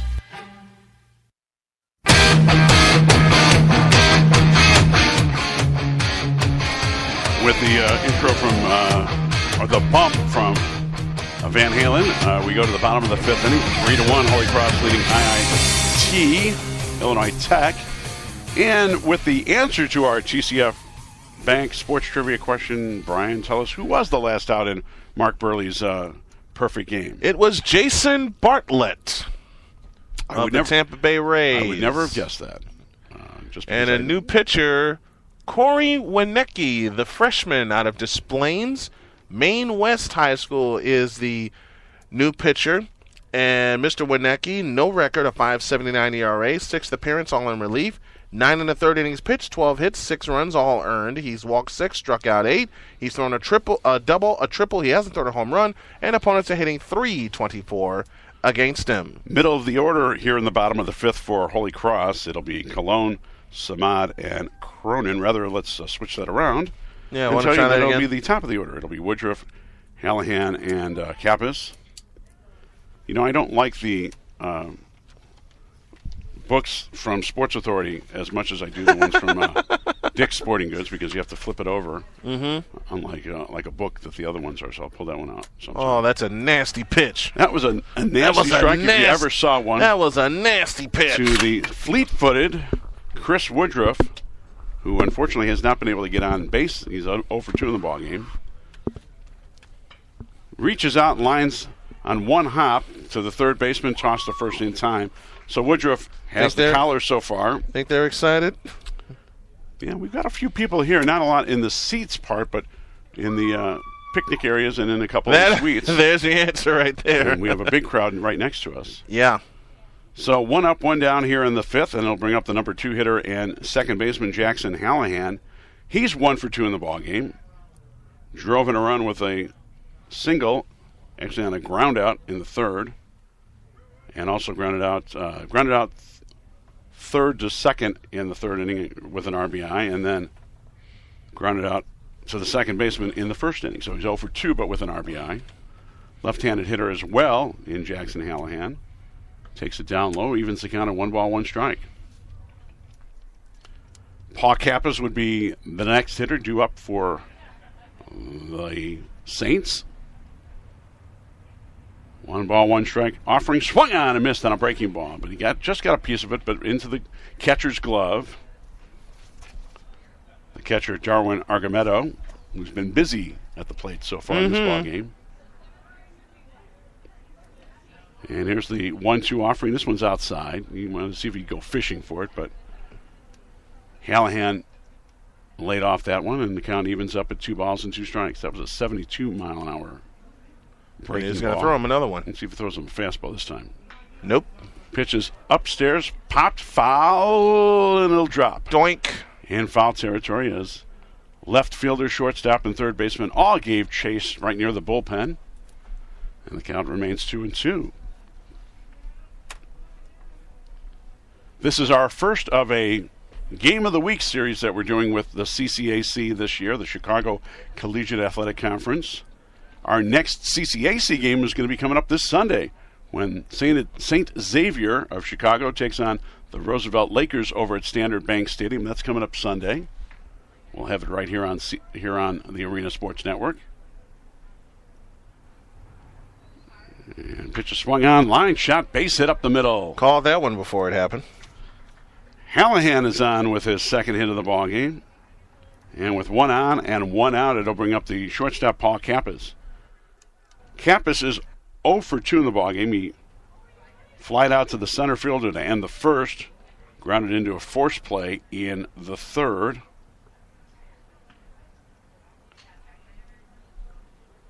Want to say hi to a buddy of mine, Dr. Michael Prince of the Open Mic Broadcast Network down in Texas, giving us a listen. And Doc Prince, believe me, the crowd mic is on. We're just a little far away from the field right now. Or far away from the fans. Pitch not far away from that. It is in right field, but coming on and making the catch is the right fielder, Bill Cronin, for out number 2, as Kappas goes after a first pitch and flies it out. He roped that one. So with 2 out and a runner at first, here in the 5th, it'll bring up Brian Reed, the first baseman, who's 0 for 2 in the ballgame. He flied out to lead off the second, flied out to center, and grounded out to the shortstop to end the 3rd. So he's 0 for 2, looking to keep this inning alive. Pitches a breaking ball outside for strike 1. Outside corner for strike 1. Max Linville, the designated hitter, would be up next. We're going to tell you where these two teams will be playing next. This pitch is in the dirt for ball 1. The Scarlet Hawks of IIT, their next game will be in Chicago on Wednesday when they take on the University of Chicago Maroons over in Hyde Park. The Maroons. This pitch is a called strike. Quick toss on over to first, diving back in time is Hallahan. Nice toss by the catcher to keep him honest. No, got to keep a runner honest. 1 ball, 2 strikes, 2 out, runner at first. We're in the 5th. Pitch to Brian Reed is swung on, popped up, foul territory. Is it playable? No, out of play. Out of play. Count remains 1 ball, 2 strikes. Got a lot of regular season baseball coming your way. We have the CCAC Game of the Week. We have more coverage of the Railcats High School Challenge from Gary, Indiana at the Steel Yard, Valparaiso University Baseball. Hop along for the ride, folks. We're just getting started with baseball. Ground ball, slow roller to the shortstop. This could be a tough chance. Long throw in time, makes it look routine to retire to the side and retire Brian Reed. In the inning, no runs. There was one hit, there were no errors, and one man left. We are through 5 complete in the second game of our doubleheader. This is a scheduled 7-inning second game, and Brian Snow will bring you the rest of the way with the score of the Holy Cross College Saints 3 and the IIT Scarlet Hawks 1. You're listening to the CCAC Game of the Week, presented by Gigahertz on the Arena Sports Network. Service. Look no further than Sowers Ford, a Ford dealer like no other. Our state-of-the-art service department is fully staffed with certified technicians who can handle anything from routine maintenance to the most difficult diesel repair. Brakes, tires, and batteries. Sowers Ford Service has it all. Sowers Ford, serving Michigan City and surrounding communities. Sowers Ford Lincoln, 3930 Franklin, Michigan City, 219-879-5381, or visit us at SowersFord.com. Quality products from Bridgestone, Firestone, and great service is what sets U.S. Tire and Automotive apart. Our service department specializes in brake service alignments and oil changes for customers just like you. Come pay us a visit at 3350 Grant Street in Gary, Indiana, or call 219... Well, with all the stuff that's going on, we're back. Mark Farina, Brian Snow with you as we head to the 6th inning. And a new pitcher for the Saints, a right-hander. We'll give you I'm trying to figure out who the heck it is. From the chest out wide, the pitch. Fastball outside corner, strike, and the count's 0-1. Saints have some interesting camouflage, but it's red. Yeah, camouflage. White, and it's that should tell you everything right there. The black numbers kind of blend in, and it's from our press box without a binoculars or a good set of eyes. Next one's a strike, and the count's 0-2. Hard to tell who it is. I wonder if the fans next to us can tell us the number that's pitching. Yes, I don't know.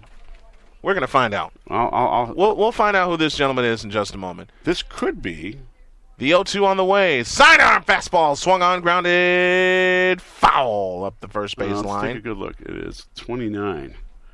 That's Corral. That is Blake Corral, the catcher, has moved over to pitch. He's not marked as a pitcher and catcher, but hey, why not? 4th pitcher, you would think. Now, if you're looking at the line score, you're thinking 4 pitchers. Boy, they really struggled. No, they haven't. Again, the 1-2. Curveball grounded to third. Up with it is Goodall. The long throw is in time. 1 down in the 6th. So let's see if we have any stats on this young pitcher by the name of Blake Corral. Yeah, he has pitched. I mean, this is his 3rd appearance. And this is why he's in an 0.84 ERA in his 3rd, and he's 0-2, 9th appearance overall. 10 2/3 innings pitched, 7 hits, 2 runs, 1 earned. Pitch to Samad is outside for and a ball. Here's why he's a relief pitcher. 9 strikeouts to 2 walks. That's a great 4-to-1 ratio. Hey, Doc Prince, you hear that ratio? Next one, right down the middle, missed it outside. Counts even. 1 ball, 1 strike. Or counts 2-0 according to the board. 4th pitcher of the day. Corral is ready, works first base side of the rubber. The 2-0 pitch. Swinging a ground ball headed towards second. Up with it is Hallahan. Talks to first in time. 2 down in the inning. Efficient job. 2 up, 2 down. And you got the Blake correct this time. Yeah, it's our first time seeing Holy Cros, although we will see them again. We will see them later in the month when they travel up to Bensonville to take on Robert Morris in a CCAC game. But Brian will be doing solo unless he has a guest with him. 3-1 our score for Holy Cross here in the 6th, and the pitch is low, ball 1. Hey, maybe you can reach to out Bill to Cronin. Maybe you can reach out to Tim McKinney. That's an idea. Yeah, that's an idea. Yes, I mean he's right there. 1-0 the count, 2 down in the 6th. The kick and the pitch, swung on and popped first base side, giving Chase's Reed to the stands, out of play. Doink! Right toward the concession stand. That'll even the count. 1 ball, 1 strike. This will be we're looking forward actually when the baseball seasons end for college and high school to come on out to South Bend. We'll make a trip with my son Lewis, and then do a side trip over to New Buffalo. So we're looking forward to that when the weather gets really nice. And next one's up, and the count's now 2-1. And the blueberries and all the other produce and corn and everything is ready for picking and buying in Harbor Country. So yeah. 2 balls, 1 strike. The pitch. Swung on, popped foul on the roof, and doink! Right in front of the seats. That'll leave in the count 2-2. Souvenir if somebody wants to run down there and get it. I'm not going down there. No, I'm not saying you, but some youngster, when there are a few kids out here today. The 2-2. Swung on, ground ball, past Correll. This is trouble. Second baseman Hallahan. He gloves, throws, got him! Nice Hang play. a star on that one. Correll couldn't get to it, but Hallahan did. And out go the Scarlet Hawks in order. No runs, no hits, errors, and nobody left. We head to the bottom of the 6th. It is Holy Cros 3 and Illinois Tech 1. You're listening to the CCAC Game of the Week, presented this week by Gigahertz, and you're hearing it live on the Arena Sports Network. Surprising.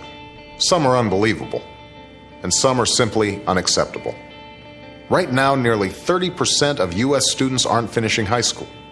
Nearly 30%. And that's the average.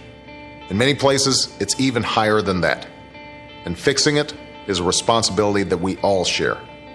This is President Obama, and I urge everyone, not just parents, but friends and neighbors and family members, to take responsibility for encouraging the high school students in your communities, to support them, challenge them, push them a little, and do whatever it takes to help them make it through.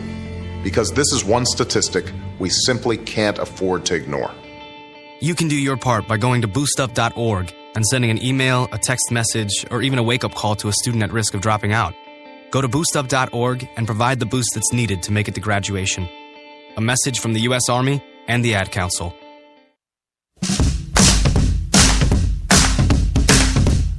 We have a new pitcher. And who is it, Mark?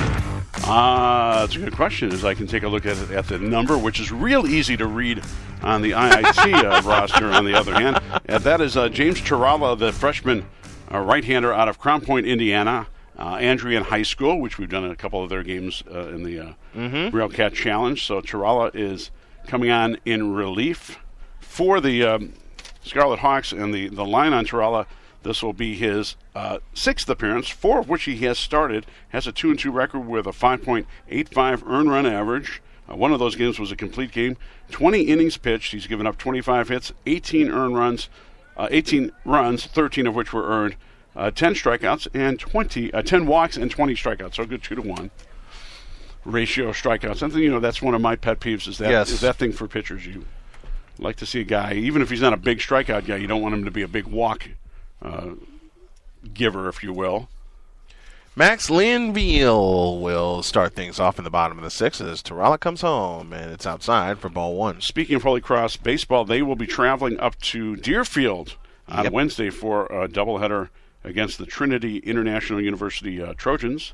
1-0 pitch, fastball strike, and the count's even 1 ball, 1 strike. CCAC baseball up in Deerfield, again, against Trinity International. The first game of that doubleheader on Wednesday would be at 2 p.m. up in northwest suburban Deerfield. The 1-1 on the way. Outside, missed it, and the count's now 2-1. For our Illinois listeners who are familiar with that area, obviously the Indiana folks who may as well know the area too. 2 balls, a strike, the kick, the pitch. Fastball high, and the count's now 3-1. Of course, with the internet, we're listened to all over the world, quite frankly. Indeed. And you get kids from all over the country and from some foreign countries. We've their had families some can folks, listen in. We've had some folks from foreign countries tune into us. That's right. The 3-1 from Tirala. Swung on, slashed foul to the right, over the berm. Nope, onto the berm. Especially your cousins who want to listen whenever Finlandia is playing. Finlandia University. Gotta love it. Like that name. 3-2 the count. We will not mention the website. The payoff pitch. That's right. Inside. Oh, called strike 3. He didn't like it. He was running to first, thought it was ball 4. And that actually was Ben Bournet who batted for Linville. As we're getting some substitutions here in the bottom of the 6th. This is a doubleheader, both games scheduled for 7 innings, so they'd like to add a few more runs going into the final frame. Indeed. Against the 2-run lead is not anything to rest on your laurels with. Clancy takes a curveball outside for ball 1. Clancy on the day 1 for 2, fielder's choice, run scored, and a single. From the chest high wind, the pitch. Swung on, foul tipped at the plate, and the count's even. 1 ball, 1 strike. He's out of Yorkville, Illinois, Yorkville High School in his case. A ball is striking out, bottom of the 6th inning here from South Bend, Indiana. The pitch. Fastball high, and the count is 2-1. We'd like to thank the folks here at Four Winds Field, the home of the South Bend Silverhawks. They've been wonderful hosts to us both Tuesday of this week and today. Next one. Low, and the count is now 3-1 to Tarala. Infield, kind of at normal depth. Tom Goodale would be due up next. Here he is in the next one. Ball 4, 1 out walk to Clancy. 11th walk of the year issued by Tarala. And Goodale now steps in. He has a sacrifice fly and a run batted in, and he grounded back to the pitcher. And he almost walked the first batter, of course, on that called third strike there. So 1 out, 1 on. A strikeout and a walk begins the bottom of the 6th. 3-1 our score in favor of the Saints of Holy Cross. A turn, a throw to first, and the runner dives back safely. Tomorrow Mark and I, will be in Evanston for the Northwestern Wildcats and the Valparaiso Crusaders. Rocky Miller Stadium. The pitch on the way is a curveball outside or inside for ball 1. Let's get a win for the Crusaders. They've been struggling a little bit. Yeah. Well, they were, struggling. They took 2 of 3 from Wright State. Yeah, and they did take the doubleheader sweep on Saturday, of course. And now time is called as Goodale steps out of the box for a moment and now steps back in. It'd be nice if they can get a little bit of a winning streak going, especially against this would be the time to do it. The 1-1. Fastball strike on the outside corner. And the count is now 1-2. 1 out, bottom of the 6th inning. 3-1 in favor of the Saints of Holy Cross. By the way, if we haven't mentioned, it's similar to the Steel Yard. That's a very tall wall in both left and right field. If you're going to get it out of here, you've on a line drive, you got to get it up in the air. Just to get it onto the catwalk in left field. You got bleachers in left field, and then you got catwalk the rest of the and berm around the ballpark. Just a beautiful ballpark. It is. Tarala sets the 1-2 with a runner taking off. A swing and a bouncing ball foul up the first base line, and we'll do it again. We've had quite a few hit and runs like that where they foul the ball off with good jumps by the baseman. Where have we seen that before? Where have we seen that before? Hey, it's going to be nice to get back to Standard Bank Stadium on Sunday for a game with our friends with Roosevelt and St. Xavier. Yeah, that's going to be fun. They always, when those two teams get together, it's always some fireworks. That was our home the last 2 seasons with the Lakers. Next one, curveball outside. And that'll even the count at 2-2. Another nice facility, of course, the home of the Windy City Thunderbolts. I had a ballpark that has it's got plenty of parking out there. And lots of space. That's right.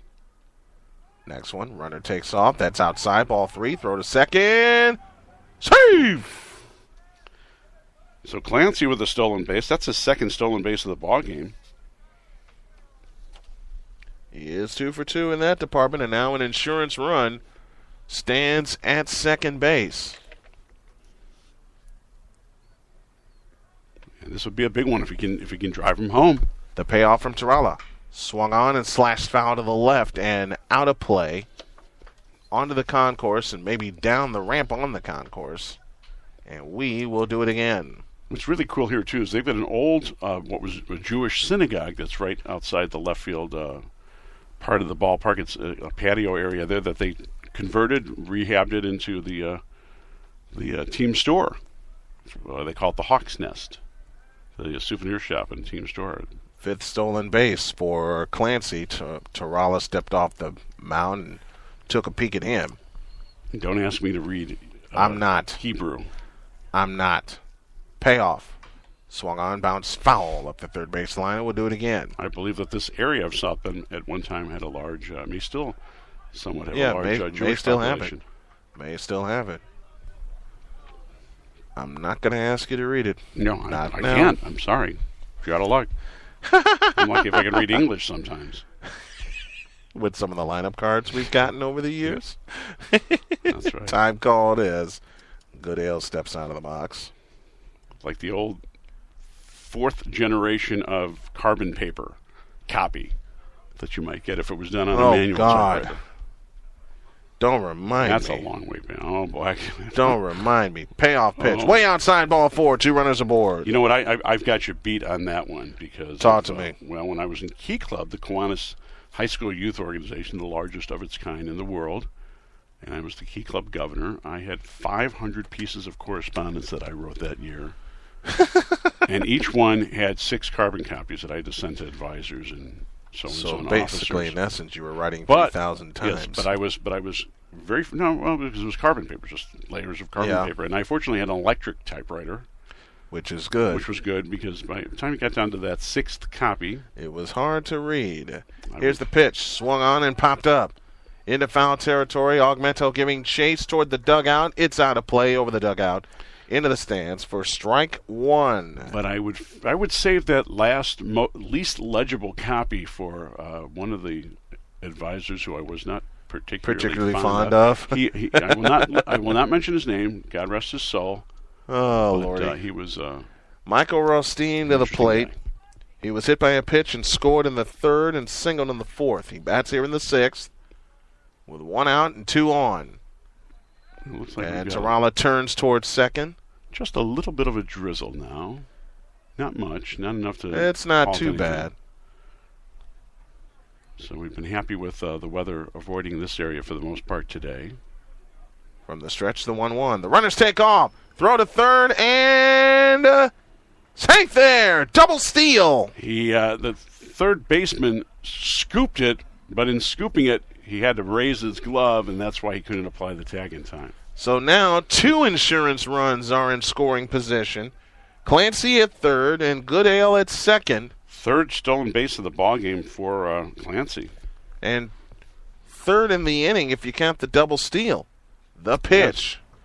Outside it gets away, and here comes Clancy. He scores. No chance for the catcher as he had to chase it all the way back to the wall. 3rd pass ball of the afternoon. And it's now 4-1 in favor of the Saints. And on the play, Goodale goes over to 3rd, so he's another insurance run just 90 feet away with 1 out. All insurance runs today brought to you by American Family Insurance of Maryville. 0-2 the count with 1 down and Goodale at 3rd. Infield up at the corners.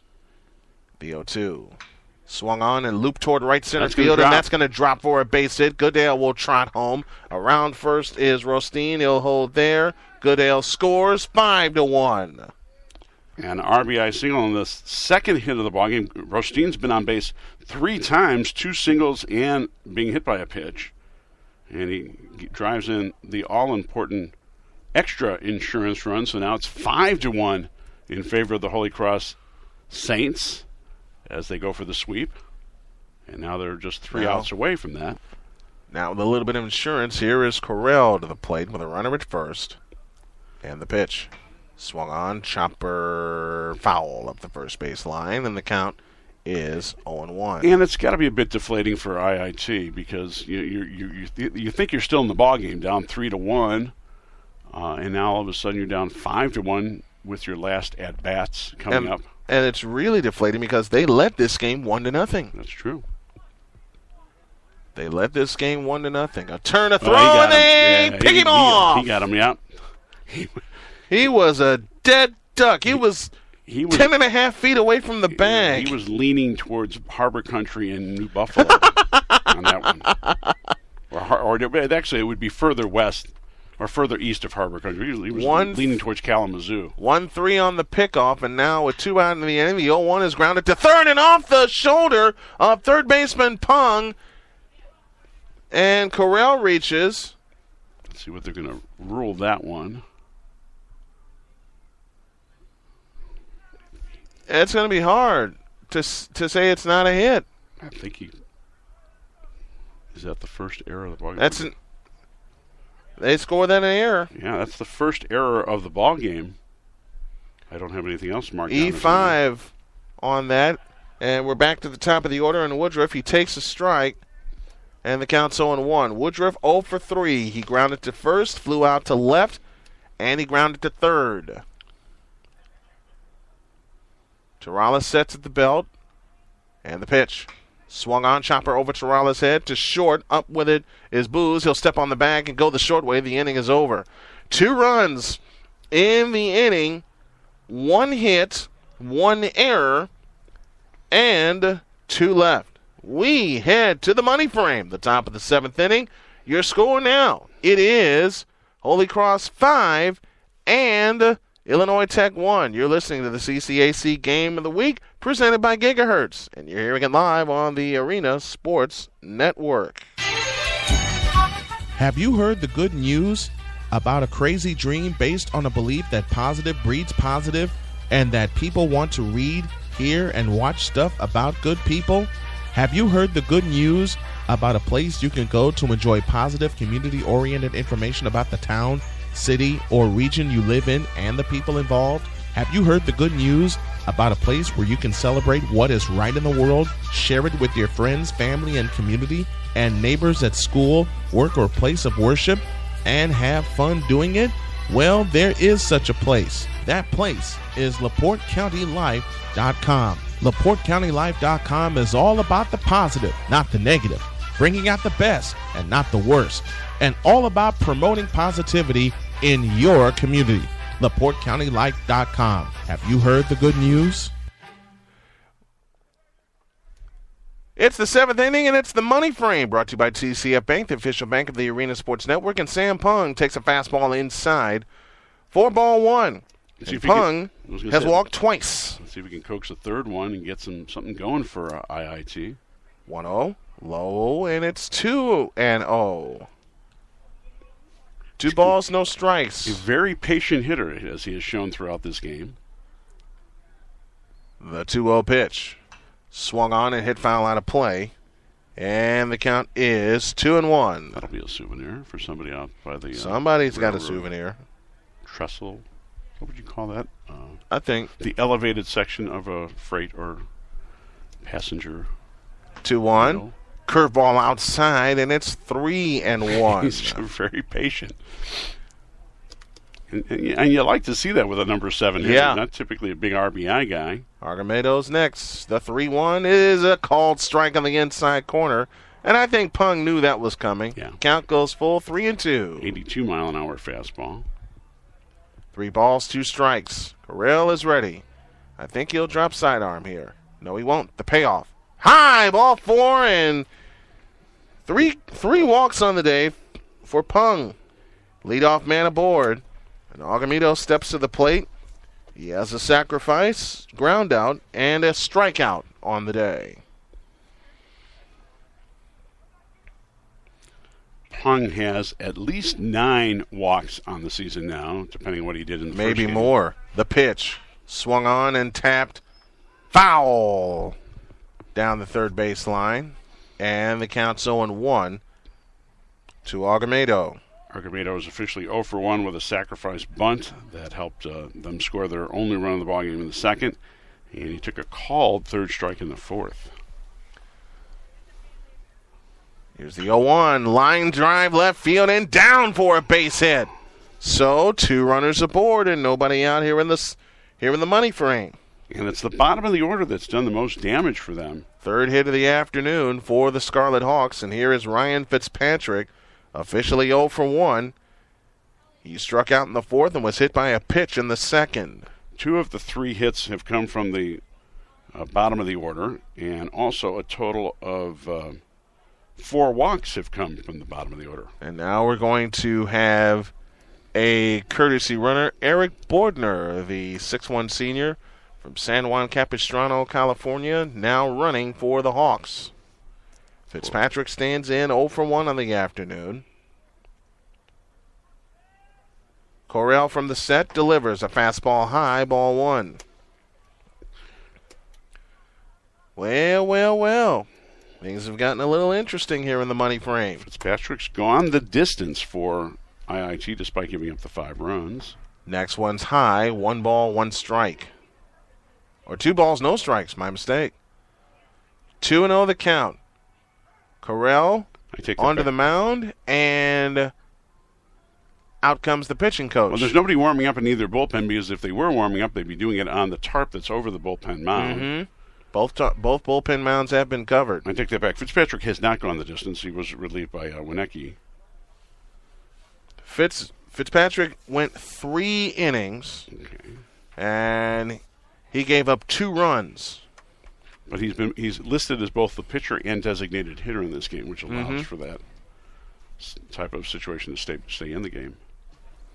Nothing like a Lipton Pure Leaf fresh brewed lemon iced tea. Yes. 2-0 the count. As everyone Correll knows that's my beverage of choice. The pitch. Fastball strike on the inside corner, 2-1. And this man got me hooked on that tea. That's right. 2 balls, a strike. Nobody out here in the top of the 7th. The pitch. Fastball strike right down the middle, and the count's even 2-2. Do you send the runners, or is it too early? Do you want to try to manufacture runs? You want to manufacture some runs. It's that balance between manufacturing runs or running yourself out of an inning. 2-2, swung on, fouled up the first base line. We'll do it again. Just got a piece of it. That one was an 84-mile-an-hour fastball. 2 balls, 2 strikes the count. You're not going to typically see guys at this level in the NAIA throwing 90-plus miles an hour, but 84 is pretty good for especially a relief pitcher. In this case, a catcher and relief pitcher. Nobody out, 2 runners aboard. The 2-2 pitch. Fastball high, and the count goes full 3-2. Which, raises the question. He was the starting catcher in this ballgame. I don't know if he started the first one. Is his arm getting tired? Yeah, because think of all the throws back to the mound, or throws trying to catch a guy running. Out, yeah, so he's thrown more than just however many pitches. If you factor that in, payoff pitch is line foul to the backstop, and we'll do it again. 3 balls, 2 strikes. Remember the old backstops at Comiskey and Wrigley where they had the net all the way up to the upper deck? And you'd see the ball roll down. Roll all the way down. 3 balls, 2 strikes. Now you get a souvenir. The payoff pitch. Swung on and hit towards center field. Clancy will camp under it in right center. He makes the catch. Runners do not move. 1 down in the 7th. Smart move. Clancy's got a nice arm, and he got the ball right into the cutoff man on the fly near second base. He would have been a dead duck if he did try to advance. Alex Babushi now stands in. Pitchers of record are Blake Camella for the Saints and Ryan Fitzpatrick for the Scarlet Hawks. They are warming up in the bullpen, but he's not using the mound. They've got some action happening now. They want to have this ballpark. First pitch is low and inside for ball 1. Silverhawks season starts tomorrow. Their home season starts tomorrow. It does. And ours continues at Northwestern tomorrow afternoon. Out of the stretch, the pitch. Swung on and slashed foul to the right. And that'll even the count at 1-1. Early part of the season, we've done quite a bit of driving from Chicago. Haven't we? Twice to South Bend and once to Valparaiso.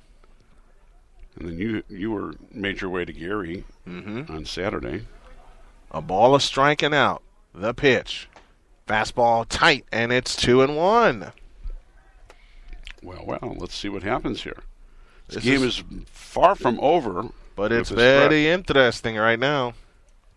Babushi looking for his first hit of the ball game. 2 balls, a strike, 1 down. The kick and the pitch. Swung on and hit toward right. Woodruff drifts under it. Circles the wagons. He makes the catch. Runner at second tags. Headed for third. They'll try to get him. They won't. And he threw the ball away. That should have been cut off. And it allows the other base runner now to get into scoring position. There are 2 out, but you've got runners in scoring position now at second and third. So now, do we call it a sac fly 9 or just a fly out? Fly out.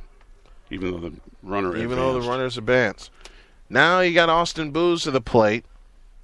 He is 0 for 3. He flew out to Woodruff, who made a great diving catch. Grounded to second and grounded to short. The last hope for the Scarlet Hawks as they try to even their record. Correll works from the first base side of the river, kicks and deals. Fastball outside, ball one. And their top of the order only has one hit in this ballgame, and that came in the first inning, and the on-deck batter, Michael Malfio. From the windup, the 1-0. Swung on and found out a play off to the right.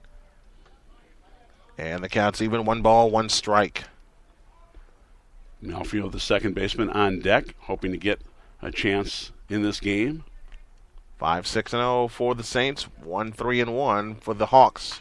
Swung on and ripped foul down the right field line. Into the stands, out of the stands, and out onto the field. Count is 1-2, and the Scarlet Hawks are now down to their final strike.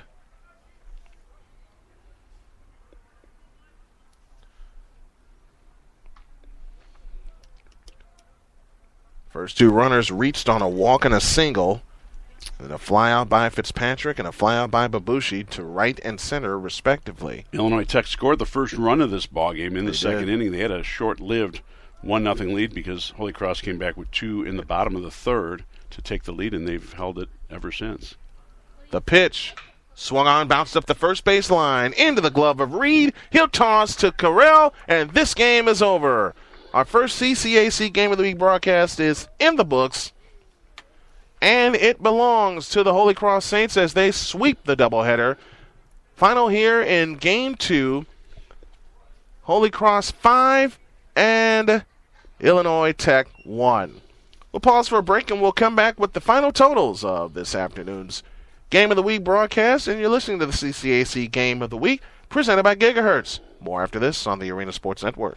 When your vehicle needs service, look no further than Sowers Ford, a Ford dealer like no other. Our state-of-the-art service department is fully staffed with certified technicians who can handle anything from routine maintenance to the most difficult diesel repair. Brakes, tires, and batteries. Sowers Ford service has it all. Sowers Ford, serving Michigan City and surrounding communities. Sowers Ford Lincoln, 3930 Franklin, Michigan City, 219-879-5381, or visit us at SowersFord.com. Looking for a reason to visit U.S. Tire and Auto in Gary, Indiana? Our customers gave us 5 of them.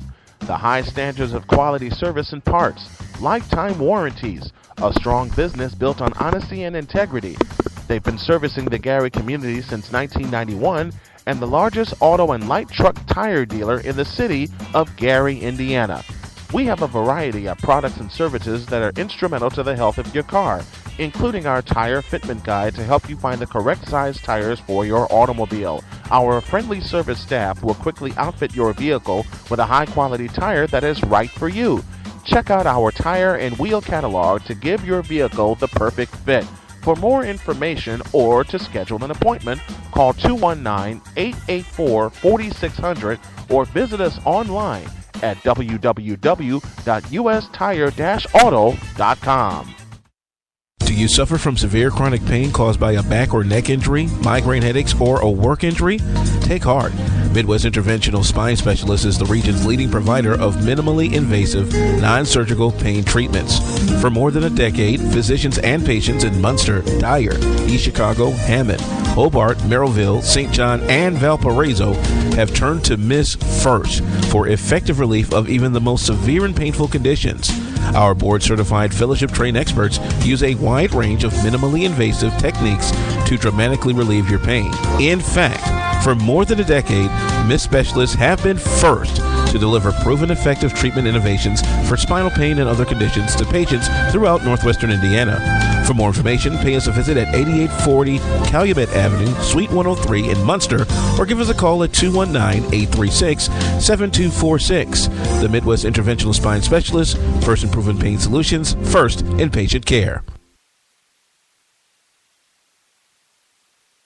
You're listening to the CCAC Game of the Week, and it's presented by Gigahertz on the Arena Sports Network. Gigahertz, providing customers with excellent service since 2008. Computer problem? Leave it to the staff at Gigahertz, priding themselves with an unparalleled work ethic and continuing to offer customers the lowest prices around. Gigahertz services include PC repair, networking, PC setup, custom PC builds, pickup and delivery, in addition to in-home and in-office service. Get small to large business solutions, service contracts, and much more. Computer problems? Gigahertz. And that's where we come in. Gigahertz for your computer repair and solution needs. In-home, in-store, wherever it's convenient for you. Think your PC's infected?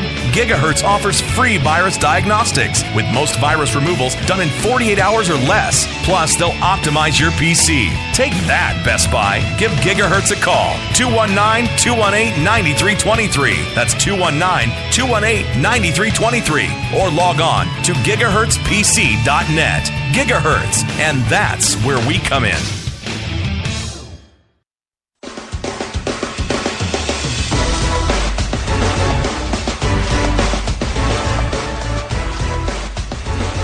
Welcome back to Four Winds Field. Final score in Game 2 of our doubleheader in our CCAC Game of the Week. Holy Cros 5 and Illinois Tech 1. Final totals on the board. For the Saints of Holy Cros, 5 runs, 6 hits, no errors, 5 left on base. For the Scarlet Hawks of Illinois Tech, a run, 3 hits, 1 error. They left 7 on base. Your winner is Blake Camella. He is 1-0. Give the save to Blake Carrell, his second of the year. Ryan Fitzpatrick took the loss. He is 0-1. Fitzpatrick went 4, gave up 4 hits, 3 runs, 2 of them earned, walked 1, didn't strike out anybody. Winning pitcher Camella went 2 innings, nothing across the board. He struck out 1. Blake Carrell with a 2-inning save. He gave up a hit. He walked 1, had no strikeouts. This game was played in 1 hour and 55 minutes. Mark Farina now joins me for some final analysis. Mark? Well, Holy Cros impressive in this doubleheader sweep, winning the first game, running away 8-0. That game was over by the 4th inning. And in this game, key situation, down 1 run, you're not going to panic generally early in a ball game. They come back, take the lead, but more than anything in that 6th inning, they put some insurance runs on the board, and that was key because Illinois Tech had a couple of runners on with nobody out and could have, if it's still a 3-1 ball game, you're talking the potential to tie it. But in this case, they had to be a little more cautious on the base paths, and unfortunately couldn't push a run across. And saw a couple good ball games. We got here to see the first one and of course broadcast the second one, and you'll get to see Holy Cros one more time this season when they travel up to Bensonville to take on Robert Morris. That is our Game of the Week later on in the month, and tomorrow we have some more baseball for you as Valparaiso University will travel to Evanston, Illinois to take on the Northwestern Wildcats of the Big Ten Conference. As far as the Saints, their next action will be on Wednesday. They'll travel up to Deerfield for CCAC action against the Trinity International University Trojans. That's a doubleheader with the first game at 2 p.m. And the former CCAC team, the IIT Scarlet Hawks, they will be on the road, so to speak, but not very far, just couple miles south over in Hyde Park. They'll be taking on the University of Chicago Maroons in a single game on Wednesday.